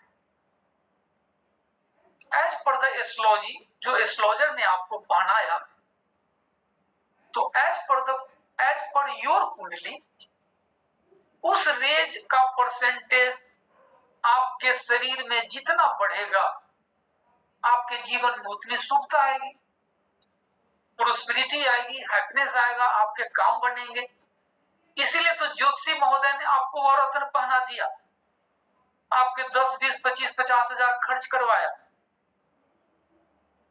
बिना ये स्टोन पहने 9 के 9 ग्रह की शुद्धता भगवान सूर्य के आशीर्वाद से आप प्राप्त कर सकते हैं। और आजकल बड़ी अच्छा मौसम है, बहुत ज्यादा सर्दी नहीं आई है। हालांकि मैं तो दिल्ली के अनुसार बोल रहा हूं, आप लोग तो ऑल ओवर इंडिया से जुड़े हैं। खुले आकाश के नीचे सवेरे सवेरे सूर्योदय के पहले जगिए, पहुंच जाइए। और चूंकि भगवान है सूर्यदेव, तो आध्यात्मिक विधि से उनसे प्रार्थना करते हुए उनका आशीर्वाद ग्रहण करें। गायत्री मंत्र का जप करते हुए सूर्य के सामने खड़े होइए, या सूर्य का मंत्र आपको पता चल गया, ओम घृणीहि सूर्याय नमः, तो ओम घृणीहि सूर्याय नमः मंत्र का जप करते हुए सूर्य का रेज एब्जॉर्ब करिए। सूर्य की कृपा के साथ साथ 9 ग्रह की कृपा आपके जीवन में आएगी। Excellent remedy. अच्छा, इसमें एक त्राटक आता है, शास्त्र में त्राटक का वर्णन है, इस बहाने आप त्राटक समझ लीजिए। शास्त्र कहता है कि त्राटक से वाणी में देवत्व आता है, आपकी वाणी से दुनिया मंत्रमुग्ध हो जाती है, आपकी वाणी में ज्ञान बुद्धि का समावेश हो जाता है, आपकी वाणी से संसार का भला होने लग जाता है, आप जिसको जो रेमेडी देते हैं वह काम करने लग जाता है। तो त्राटक बोलते हैं, जैसे आप अपने इष्ट को, या सूर्य भगवान का एग्जाम्पल है, तो लाल वाला सूर्य जब दिखे तो खुले आंखों से प्रणाम की मुद्रा में या सावधान की मुद्रा में देखिए, और मन ही मन गायत्री मंत्र या ओम घृणीहि सूर्याय मंत्र का जप करते रहिए। जब सूर्य पीला दिखने लग जाए तो खुले आंखों से फिर मत देखिए, क्योंकि आई साइट पे वह इफेक्ट करेगा। लाल वाले सूरज को अगर आप खुली आंखों से देखते हैं तो आपका आई साइट भी बहुत पावरफुल हो जाएगा। देखते हुए मंत्र जाप करते हैं तो त्राटक का लाभ मिलेगा, जिंदगी में खुशियां आएंगी। जब सूरज पीला हो जाए तो बंद आंखों से मंत्र जाप करते रहिए, प्रणाम की मुद्रा में या सावधान की मुद्रा में, खड़े होकर या बैठ के, जैसे आपको सुविधा बने। आप पद्मासन में बैठ सकते हैं, सिद्धासन में बैठ सकते हैं, खड़ा होने या पालथी मारकर बैठने में कठिनाई है तो आप चेयर पे बैठ जाइए, जैसे सुविधा बने। खुली छत के नीचे या आकाश, ये खुले आकाश के नीचे या टॉप फ्लोर पे चले जाइए अगर प्रोविजन है, जैसे व्यवस्था बने। 10-15 मिनट काफी। गर्मी के दिनों में और कम कर सकते हैं। लाल वाले सूरज में गर्मी नहीं दिखेगी, पीले वाले सूरज में गर्मी बढ़ती जाएगी। जैसे जैसे सूरज ऊपर चढ़ते जाएंगे उसमें निगेटिव एनर्जी बढ़ता जाएगा, यानी इंफ्रारेड की मात्रा बढ़ती जाएगी, जो थोड़ा नुकसानदायक होता है। गर्मी की दोपहरिया का धूप खराबी करता है। तो अर्ली इन दी मॉर्निंग के सनरेज का सेवन करना है। इससे आप में देवत्व बढ़ेगा, प्रोस्पेरिटी आएगी, नवग्रह की शुभता मिलेगी, तो हर प्रकार की खुशियां मिलने लग जाएगी। ठीक है, तो हर ग्रह का रेमेडी आप पढ़ते चलिए, सब बहुत आसान और अपनाने योग्य है। इसको अपनाइए, क्योंकि हम जैसे लोगों के दिल में एक इच्छा भरते रहते हैं भगवान, कि जिनको भी किसी माध्यम से ईश्वर ने भेज दिया उसके जीवन में खुशियां भरना है। और जो मैं बता रहा हूं ये सब शास्त्रगत है, मेरा कुछ भी नहीं है। हम तो उनके चरण के धूलि के भी बराबर नहीं है जिन्होंने ये सब सिद्धांत दिया है। हम लोग तो बस मीडिएटर होते हैं, यानी उनकी वाणी को वहां से लेके आप तक पहुंचा देते हैं बस। तो इसको ग्रहण करिए, अपनाइए। ठीक है, अब सूरज की कहानी बता देता हूं।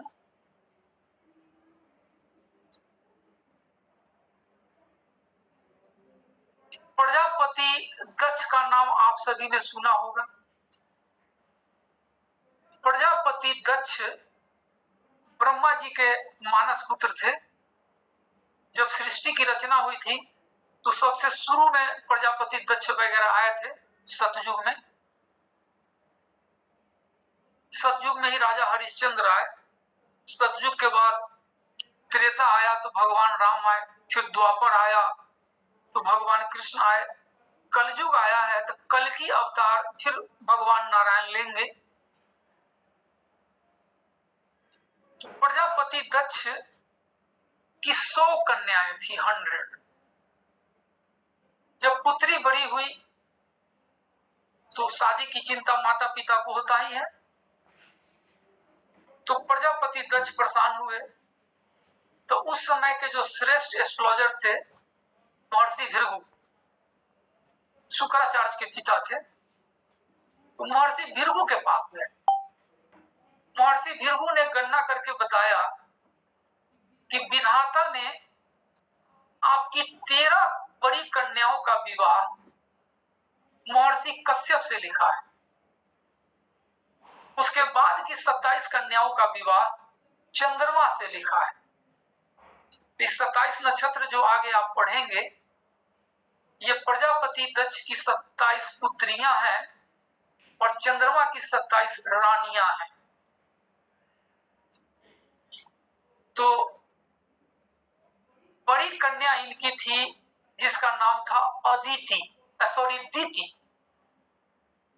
दीति से सभी राक्षस पैदा लिए, हिरण्यकशिपु, हिरण्याक्ष वगैरह ये सब आए उस समय सतयुग में। त्रेता में रावण आया, द्वापर में कंस आया, और जो दूसरी कन्या थी उसका नाम था अदिति।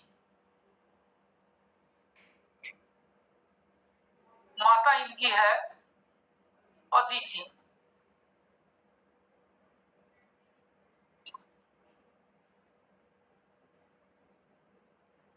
और पिताजी हो गए कश्यप।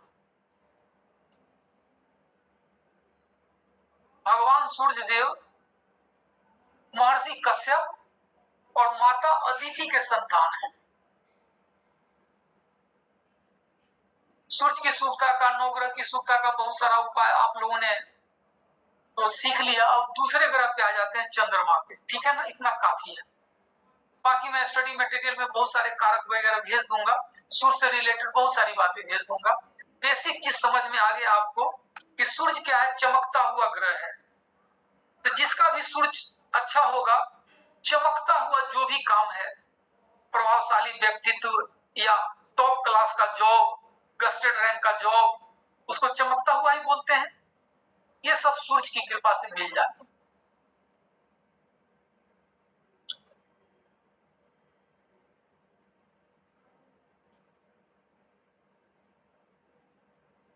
चंद्रमा,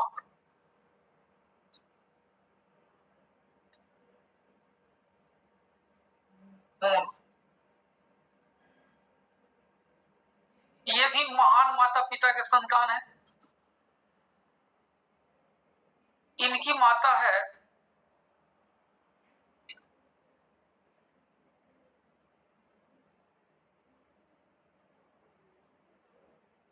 अनसुईया और पिताजी हैं अत्रि ऋषि।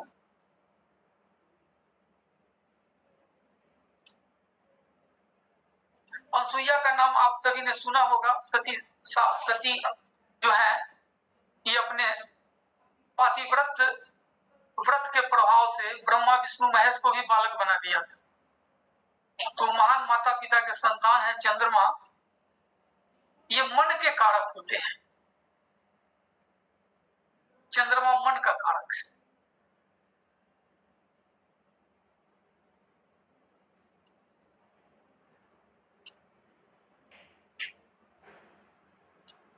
मन क्या होता है?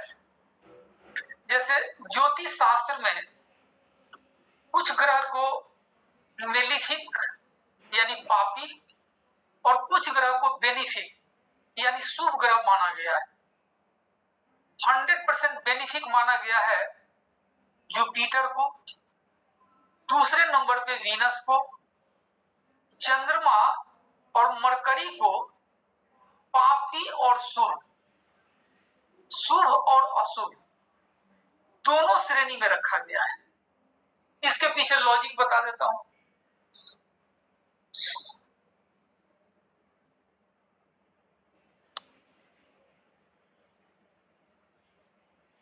कुंडली में अगर चंद्रमा पापी ग्रह के साथ बैठा है, पापी ग्रह में आता है राहु, शनि, केतु, मंगल, तो चंद्रमा पापी ग्रह होने का फल देगा। और अगर चंद्रमा शुभ ग्रह के साथ बैठा है यानी चंद्रमा प्लस शुभ,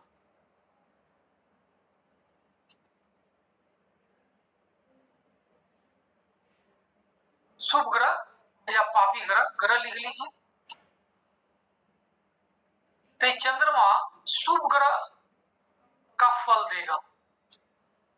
अब देखिए इसको साइंटिफिकली समझते हैं प्रैक्टिकल एग्जांपल से। करेंगे अभी अनम्यूट करेंगे, थोड़ा सा और पढ़ा लेने दीजिए। अभी म्यूट रहिए, चंद्रमा समाप्त करने के बाद अनम्यूट करते हैं। अब मन है, जब आप बुरी संगति में आ जाते हैं, गलत मित्र के संसर्ग में आ जाते हैं, तो आपके मन में बुराइयां आती हैं। बुरे व्यवहार, बुरे आचरण, बुरी बातें मन के माध्यम से आप में प्रवेश करने लग जाता है।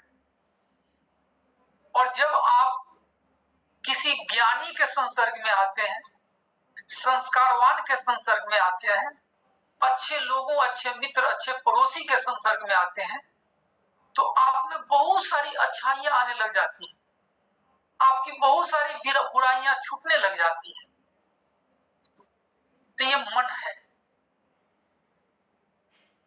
कायर की कायरता भरी बातें सुन के आपके मन में कायरता है, और वीर पुरुष की वीरोचित बातें सुन के आप में ब्रेवरी आएगा।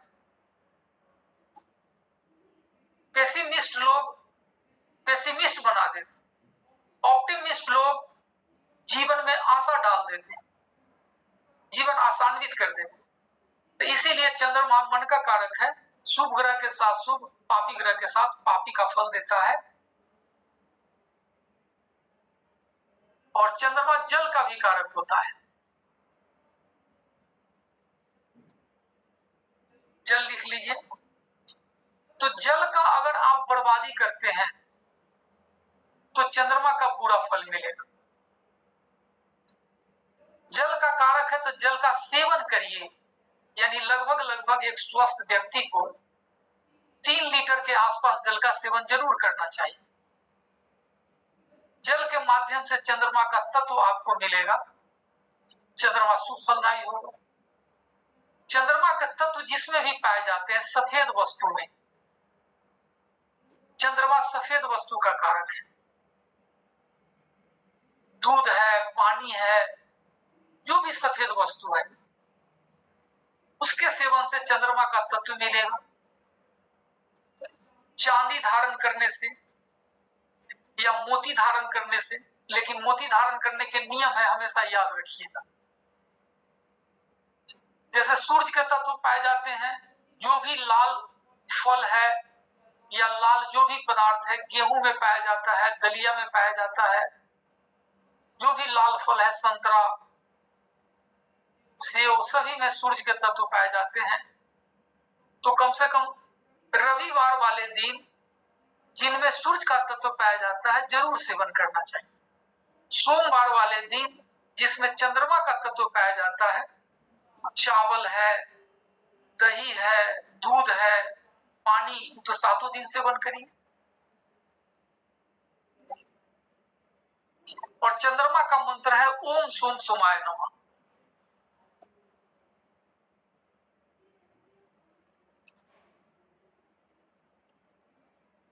ओम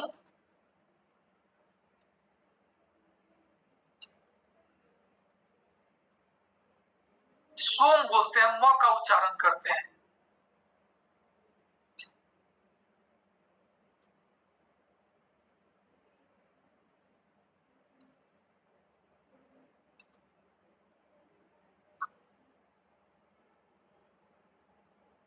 ओम सोम सोमाय नमः। इस माला का इस मंत्र का एक माला जप करिए, चंद्रमा की शुद्धता प्राप्त हो। माता का कारक है, माँ का सम्मान करिए। माँ का जीवन बच्चों के लिए कितना त्यागमय होता है, आप में से बहुत सारी माँ बैठी हुई है, इसको एक्सप्लेन करने की आवश्यकता नहीं है।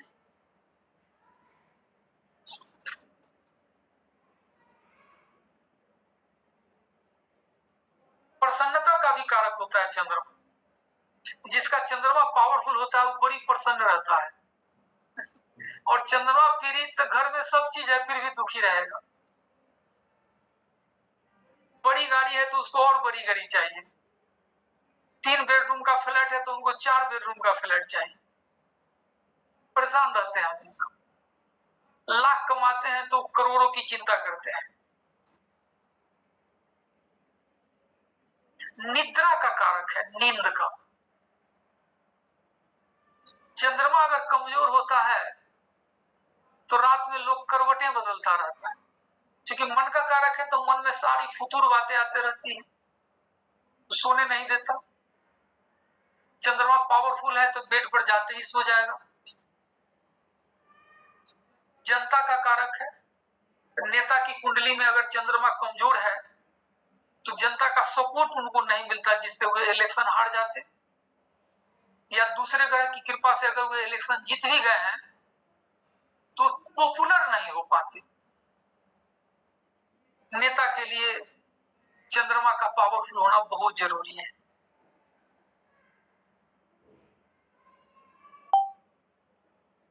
चंद्रमा सुंदर ग्रह है, चंद्रमा अच्छा है तो चेहरे पे ग्लेजिंग रहेगी। यात्रा का भी कारक है, मूवमेंट का कारक है, सबसे फास्ट मूवमेंट करता है, 2.25 दिन में एक राशि परिवर्तन कर लेता है।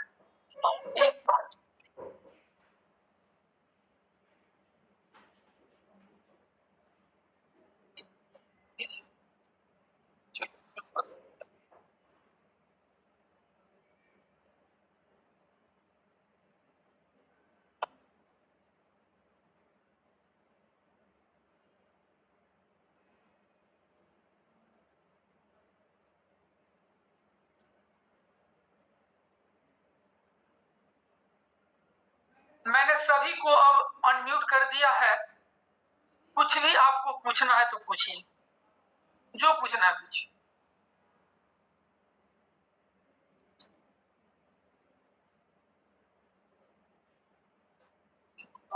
हाँ जी, नमस्कार पंडित जी, मैं नमस्कार। विपाशा। पंडित जी, अभी आपने बताया कि माणिक पहनना चाहिए सूर्य के लिए, तो कौन से हैंड में पहनना चाहिए?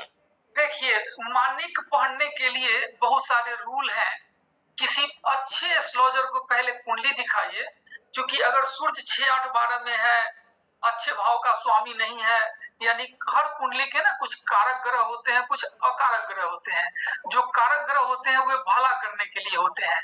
तो अगर कारक ग्रह है उस कुंडली के लिए सूर्य, तब मानिक पहनना है। और मानिक पहनना होता है, सूर्य की उंगली मैंने बताया था, ये सबसे छोटी उंगली के बगल वाला, है ना? वो तो समझ में आ गया, लेकिन कौन से हैंड में? राइट हैंड में। जो महिला हो या पुरुष हो, अगर राइट हैंड से काम करते हैं तो उनको राइट हैंड में पहनना है, अगर लेफ्ट हैंडर हैं तो उनको लेफ्ट हैंड में पहनना है, जो हाथ एक्टिव है। और कुछ पूछना है? हाँ जी, एक बात और बताइए, जैसे आप ये ग्रह के मंत्र बता रहे हैं, तो ये कोई ऐसा भी मंत्र है कि जिससे 9 ग्रह का भी इकट्ठा हो जाए? बिल्कुल बिल्कुल, मेरे साथ गाइए। ब्रह्मा मुरारी त्रिपुरांतकारी भानु शशि भूमि सुतो बुधश्च पुरुश्च शुक्र शनि राहु केतवा कुर्वन्तु सर्वे मम सुप्रभातम। गाइए गाइए, प्रैक्टिस हो जाएगा आप लोगों का। अभी एकदम तो याद नहीं है। अच्छा कोई नहीं, मैं ग्रुप में डाल दूंगा, इस मंत्र को ग्रुप में मैं डाल दूंगा। इसका एक माला जप करेंगे तो 9 के 9 ग्रह की शुभता मिलेगी। दूसरा 9 के 9 ग्रह की शुभता का मैंने उपाय बताया था आज, सूर्य साधना। तीसरा उपाय है इष्ट साधना, यानी जिस देवी देवता में आपकी श्रद्धा है, चाहे वे भगवान राम है, भगवान कृष्ण है, माँ दुर्गा है, भगवान शिव है, हनुमान जी हैं, जिनमें आपकी श्रद्धा है, शास्त्र कहता है एक साध है सब सद है, यानी एक इष्ट की साधना से सभी 9 ग्रह और 27 नक्षत्र और पूरे ब्रह्मांड की साधना उसमें कंप्लीट मानी जाती है। जैसे मैंने 108 का एग्जांपल दिया था, उसी प्रकार जिस देवी देवता में आपकी श्रद्धा है, सवेरे स्नान करने के बाद, चूंकि त्रिकाल संध्या तो आज के गृहस्थ लाइफ में संभव नहीं है, तो स्नान करने के बाद कर लीजिए, या अगर आप बैचलर हैं तो रात में सोते समय बेडरूम में अपने बेड पे भी कर लीजिए। और नाम जब तो 24 घंटा चलते रहना चाहिए। हाँ जी, तो और एक और बस एक लास्ट क्वेश्चन डॉक्टर, एक जैसे आपने बताया कि सूर्य को देख के त्राटक करना चाहिए, तो अगर सुबह जल्दी जाना हो, किसी ने टाइम नहीं है, तो सूर्य का अगर उगते सूरज के अगर चित्र को देख के त्राटक कर ले तो? देखिए, चित्र को देखकर त्राटक करने से त्राटक का लाभ तो मिलेगा, लेकिन जो साइंटिफिक रेज के रूप में जो आपको लाभ मिलना है वो नहीं मिलेगा। आध्यात्मिक लाभ मिल जाएगा, लेकिन ये मैंने बताया 9 ग्रह की शुभता, अगर बिना सूरज के प्रकाश में ही आप करेंगे तो इससे सिर्फ सूरज की शुभता मिलेगी। और सनशाइन में करेंगे, भगवान सूर्य प्रत्यक्ष दिख रहे हैं, उस समय करेंगे तो इससे 9 ग्रह की शुभता मिल जाएगी। अच्छा, ठीक है। और अगर चंद्रमा का करना है तो वो चंद्रमा की लाइट में? बिल्कुल बिल्कुल, मून रेज जब चांदनी रात हो तो आप खाना पीना खाकर या जैसे भी हो वॉक करिए। छत अगर है आपका अपना, बाहर में थोड़ा समय खराब हो गया है, मत निकलिएगा। हर जगह चोर बेईमान अंधेरा होते ही निकलने लग जाते, इसका भी एस्ट्रोलॉजिकल रीजन है, बताऊंगा आगे। तो अगर जैसे आप सोसाइटी में हैं, सेफ है वॉक करना, या खुले आकाश के नीचे छत पे आप टहल सकते हैं, तो जैसे सूरज का रेज मिलने पे सूरज की शुभता मिलेगी, उसी प्रकार मून रेज का आप सेवन करेंगे तो चंद्रमा की शुभता आपको मिलेगी। चंद्र को भी अर्घ देना चाहिए। सूरज की शुभता के लिए भगवान सूरज को सवेरे जल दीजिए, तांबे के लोटे में रोली या हल्दी पाउडर या अक्षत कुछ भी डाल के ओम गृह्णी सूर्याय नमः मंत्र का जप करते हुए जल दीजिए तो बड़ी लाभ मिलेगा। मून डेज का सेवन अगर हो सके तो करिए, बहुत लाभ मिलेगा, चंद्रमा पावरफुल हो जाएगा।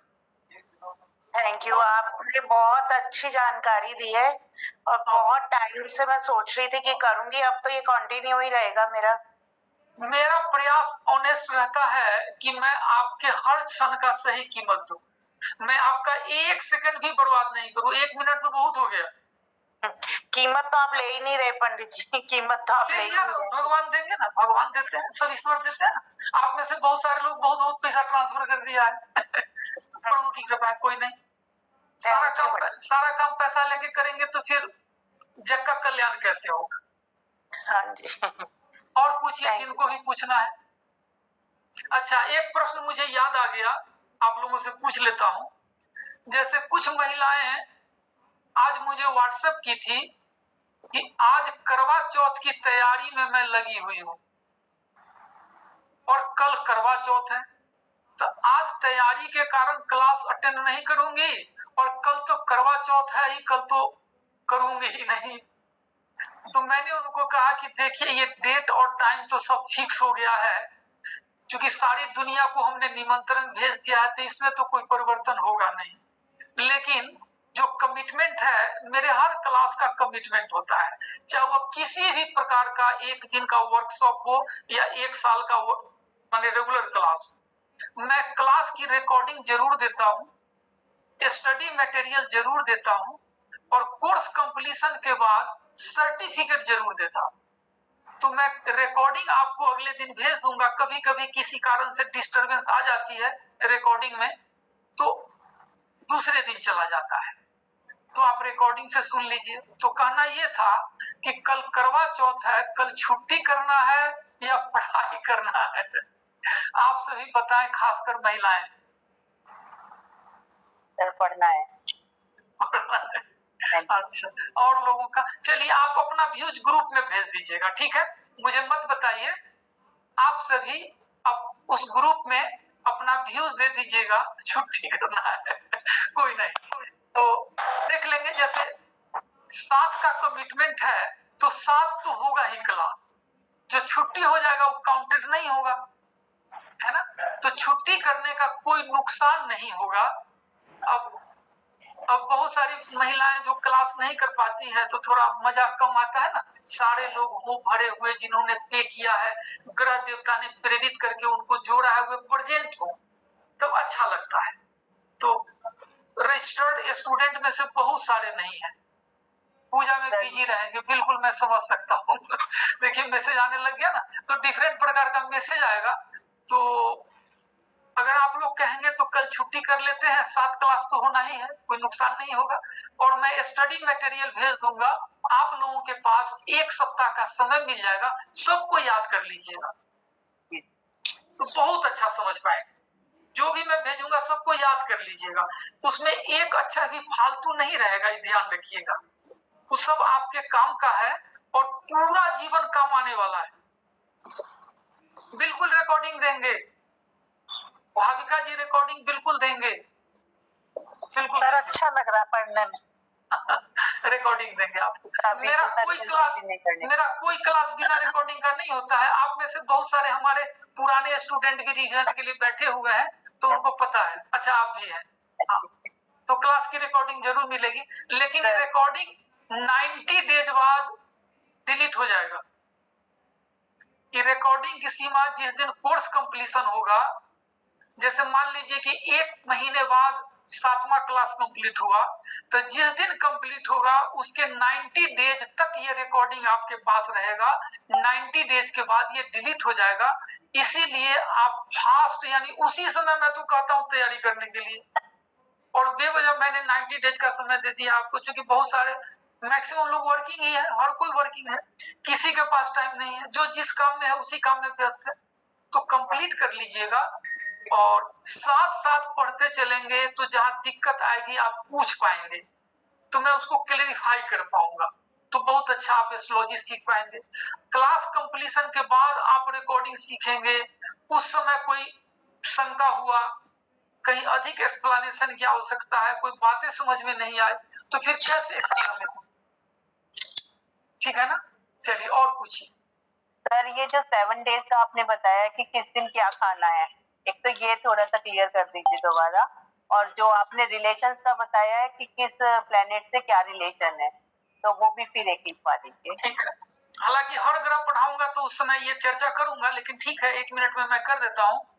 सूर्य पिता का कारक है, लिखिए। चंद्रमा माता का कारक है। मंगल भाई बहन का कारक है।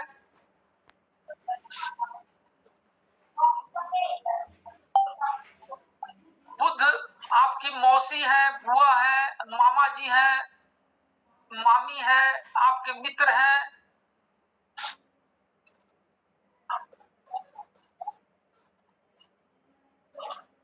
बहन बेटी भी बृहस्पति आपके ज्ञानी हैं। बुध बेटी और बहन भी होती है ना? हाँ बिल्कुल बिल्कुल, तो हाँ, बेटी बहन भी होती है, ठीक है।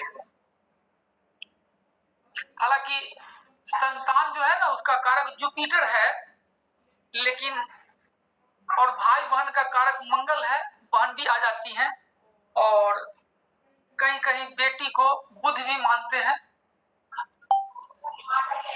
एक रिश्ते के एक से अधिक कारक ग्रह भी हैं, वो धीरे धीरे आप सीख जाएंगे।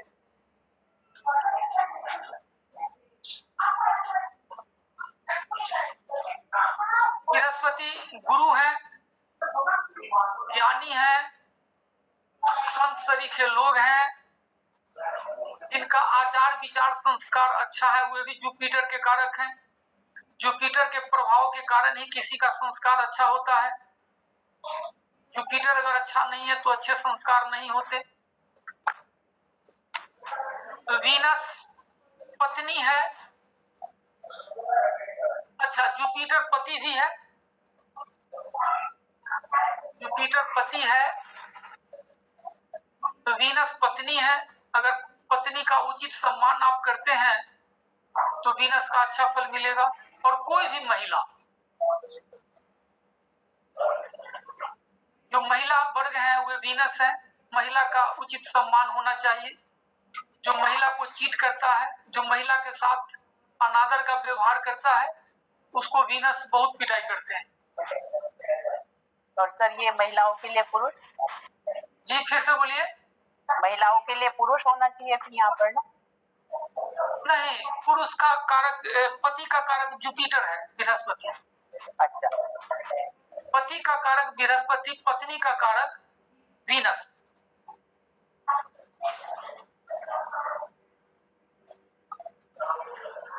शनि आपके सेवक हैं, जो भी आपके नीचे काम करते हैं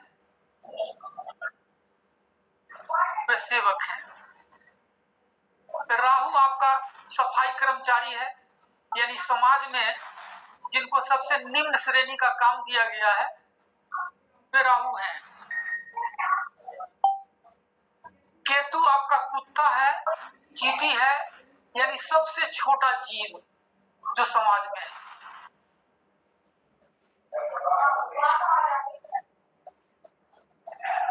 ठीक है।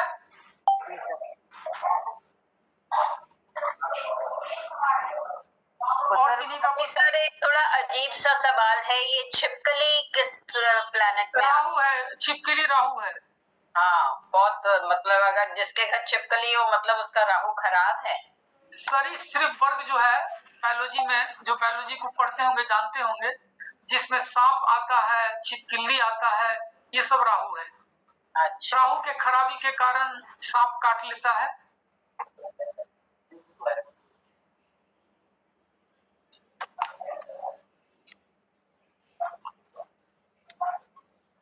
सर वो खाने का और रह गया लिखवाना ना जी, खाने का। अच्छा हाँ जी, हाँ। सूर्य का लिखिए गेहूं, और लाल जो भी फल या कुछ भी खाने वाला लाल है।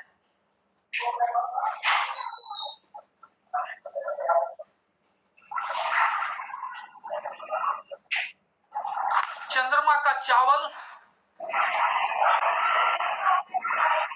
दूध, कोई भी सफेद वस्तु।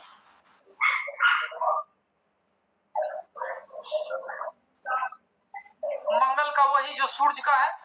अगर उस पदार्थ का सेवन मंगलवार वाले करेंगे तो मंगल की शुभता मिलेगी, रविवार को करेंगे तो सूर्य की शुभता मिलेगी। मसूर दाल है जो ऑरेंज कलर का होता है, या शहद है, गुड़ है, ये सब मंगल है जिसका रंग लाल है। बुध का जिसका रंग हरा है, जो भी हरी सब्जी है, जैसे नंगे पैर अगर घास पे चलते हैं तो मंगल बुध और सभी ग्रह ठीक होने लग जाते हैं, आगे बताऊंगा। जो भी हरा चीज है वो बुध है। जैसे मूंग की दालें हरी होती है, मूंग साबुत या मूंग छिलका, या जो भी साग है, हरा सब्जी है, सब बुध है। बृहस्पति पीला हो गया, जो भी पीला फल है, केला या संतरे में भी पीलापन है, पपीता, ये सब में जुपिटर के तत्व पाए जाते हैं। चना दाल,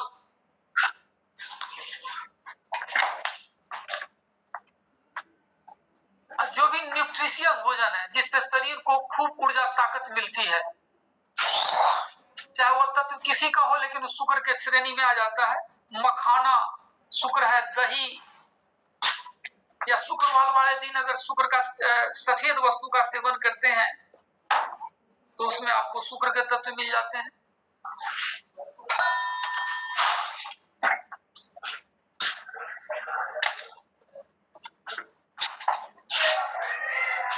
तो सर छुआरे भी शुक्र में आ गए थे। जैसे हर ड्राई फ्रूट के तो अलग अलग ग्रह हो जाएंगे, लेकिन क्योंकि छुहारा ताकत देता है तो शुक्र के श्रेणी में भी आ जाता है। अब जैसे बादाम है, उस शनि का तत्व है, लेकिन वह चूंकि न्यूट्रिशियस है, शरीर को ऊर्जा प्रदान करता है, तो शुक्र के क्षेत्र में आ जाता है। शुक्र means Venus, no? Venus, right, Venus. Sun, moon, Mars, Mercury, Jupiter, Venus, Saturn, Rahu, Ketu. Sir ये पूछना था, जैसे आपने ये बताए हैं, इसमें जैसे आपने बताया कि सूर्य के लिए गेहूं, तो सर गेहूं को मतलब खा सकते हैं संडे को उबली हुई या भून के? गेहूं का रोटी भी खा सकते हैं, गेहूं का दलिया भी खा सकते हैं, गेहूं का जिस रूप में यूज करना है करिए। नहीं सर, ग्रह चाहे उच्च का हो चाहे नीच का हो, सब उससे कोई फर्क नहीं पड़ता? नहीं, उससे कोई फर्क नहीं पड़ता है। आप उसका स्टोन सिर्फ पढ़ना मना है, खाना तो शरीर में उतना तत्व तो चाहिए ही होता है, उसके बगैर तो शरीर चलेगा नहीं। ये नेचुरल विधि है, नेचुरल विधि का कोई साइड इफेक्ट नहीं होता है, सिर्फ स्टोन नहीं पहनना है अगर सूर्य नीच के हैं तो। सर कई कहते हैं जैसे कि बुध ग्रह नीच का है या अस्त का है, तो हमें हरी वस्तु मतलब दान करनी चाहिए, लेनी नहीं चाहिए, और देने लेने का ये समझ नहीं है, क्या देना है और क्या लेना है। जो ग्रह पूरा फल देने के लिए बैठे हैं उसका रत्न धारण नहीं करते, उस कलर का कपड़ा भी नहीं पहनते, उसको दान करते हैं, देते हैं। ठीक है। अस्त ग्रह सर, अस्त ग्रह का दान नहीं, अस्त ग्रह तो बहुत कमजोर होता है, देखना होता है कि अस्त ग्रह अच्छे भाव का स्वामी है तो उसका दान नहीं करते, अस्त को तो मजबूत करना है। अस्त तो बहुत कमजोर हो जाता है, सूर्य के नजदीक आने के कारण वो अंधा हो जाता है, वो काम नहीं कर पाता, तो उसको बल प्रदान करते कुंडली के अनुसार। तो ये चीजें हम ले सकते हैं सर जी? उसका हरी, जैसे बुध अगर अस्त हो गया है तो बुध की वस्तुएं हम खा सकते हैं? बिल्कुल, खूब खाइए, जरूरी है। हमें दान नहीं करना, उसको ले सकते हैं मतलब? हाँ। और सर अगर बृहस्पति उच्च का है तो हमें बृहस्पति लेना है और उसको देना नहीं है, मतलब खाना है, उसको यूज करना है? देखिए ये सब थोड़ा भास्ट सब्जेक्ट है, मैं ब्रीफ में समझाने की आपको कोशिश करता हूँ। जितनी बातें आपने पूछी सब उसका आंसर एक एक क्लास का है। शॉर्टकट में आप आंसर यही समझिए कि कुंडली में जो ग्रह भला करने के लिए बैठा है उसको दान नहीं करते, जो ग्रह बुरा करने के लिए बैठा है उसका दान करते हैं। ठीक है, चलिए। और किन्हीं को कुछ पूछना है?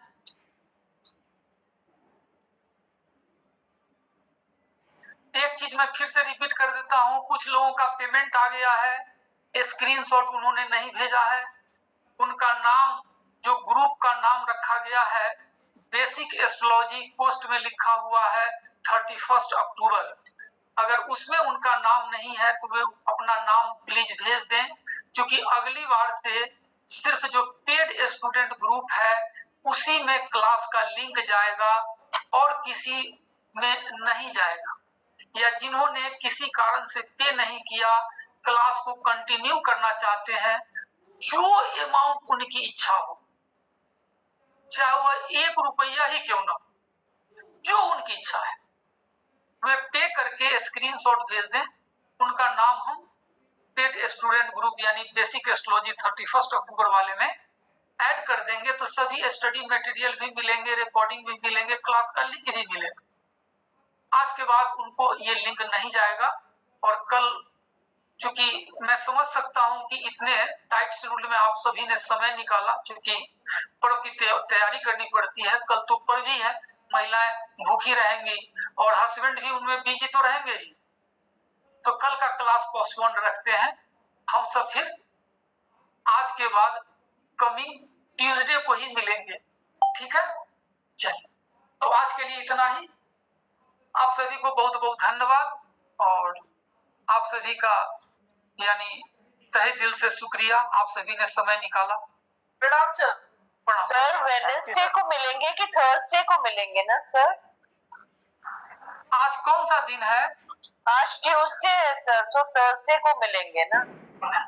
आपका क्लास सप्ताह में 2 दिन है। ओह, 2 days, Tuesday and Wednesday. Thursday को हमारे एकेडमी में प्रश्न चल रहा है, प्रश्न ज्योतिष, उनका क्लास थर्सडे और फ्राइडे होता है, 7 दिन बटा हुआ है। अच्छा, तो ट्यूसडे और थर्सडे का है sir? Tuesday and Wednesday. Tuesday and Wednesday, okay sir. 2 thank दिन you class. Sir, thank you sir, प्रणाम सर, थैंक यू। प्रणाम। नमस्कार। Thank you sir, thank you. नमस्ते। सर मतलब कल क्लास तो होगी, अगर किसी ने ज्वाइन करना है तो वो कर लेंगे? नहीं, क्लास नहीं होगी कल छुट्टी है। अच्छा ठीक आप फेस्टिवल को एंजॉय करिए। ओके, तो अब नेक्स्ट ट्यूसडे होगी क्लास? नेक्स्ट ट्यूसडे को होगी, और इस बीच में ग्रुप में बहुत सारा स्टडी मटेरियल डाल दूंगा। एक सप्ताह में जो समय मिले, घंटा 2 घंटा 3 घंटा पढ़ के उसको याद कर लीजिएगा। ठीक है, अच्छा, नोट्स डालना। थैंक हाँ, यू नोट्स डाल दें। प्रणाम sir, thank you, good night sir. Good night Good night, sir. Good night.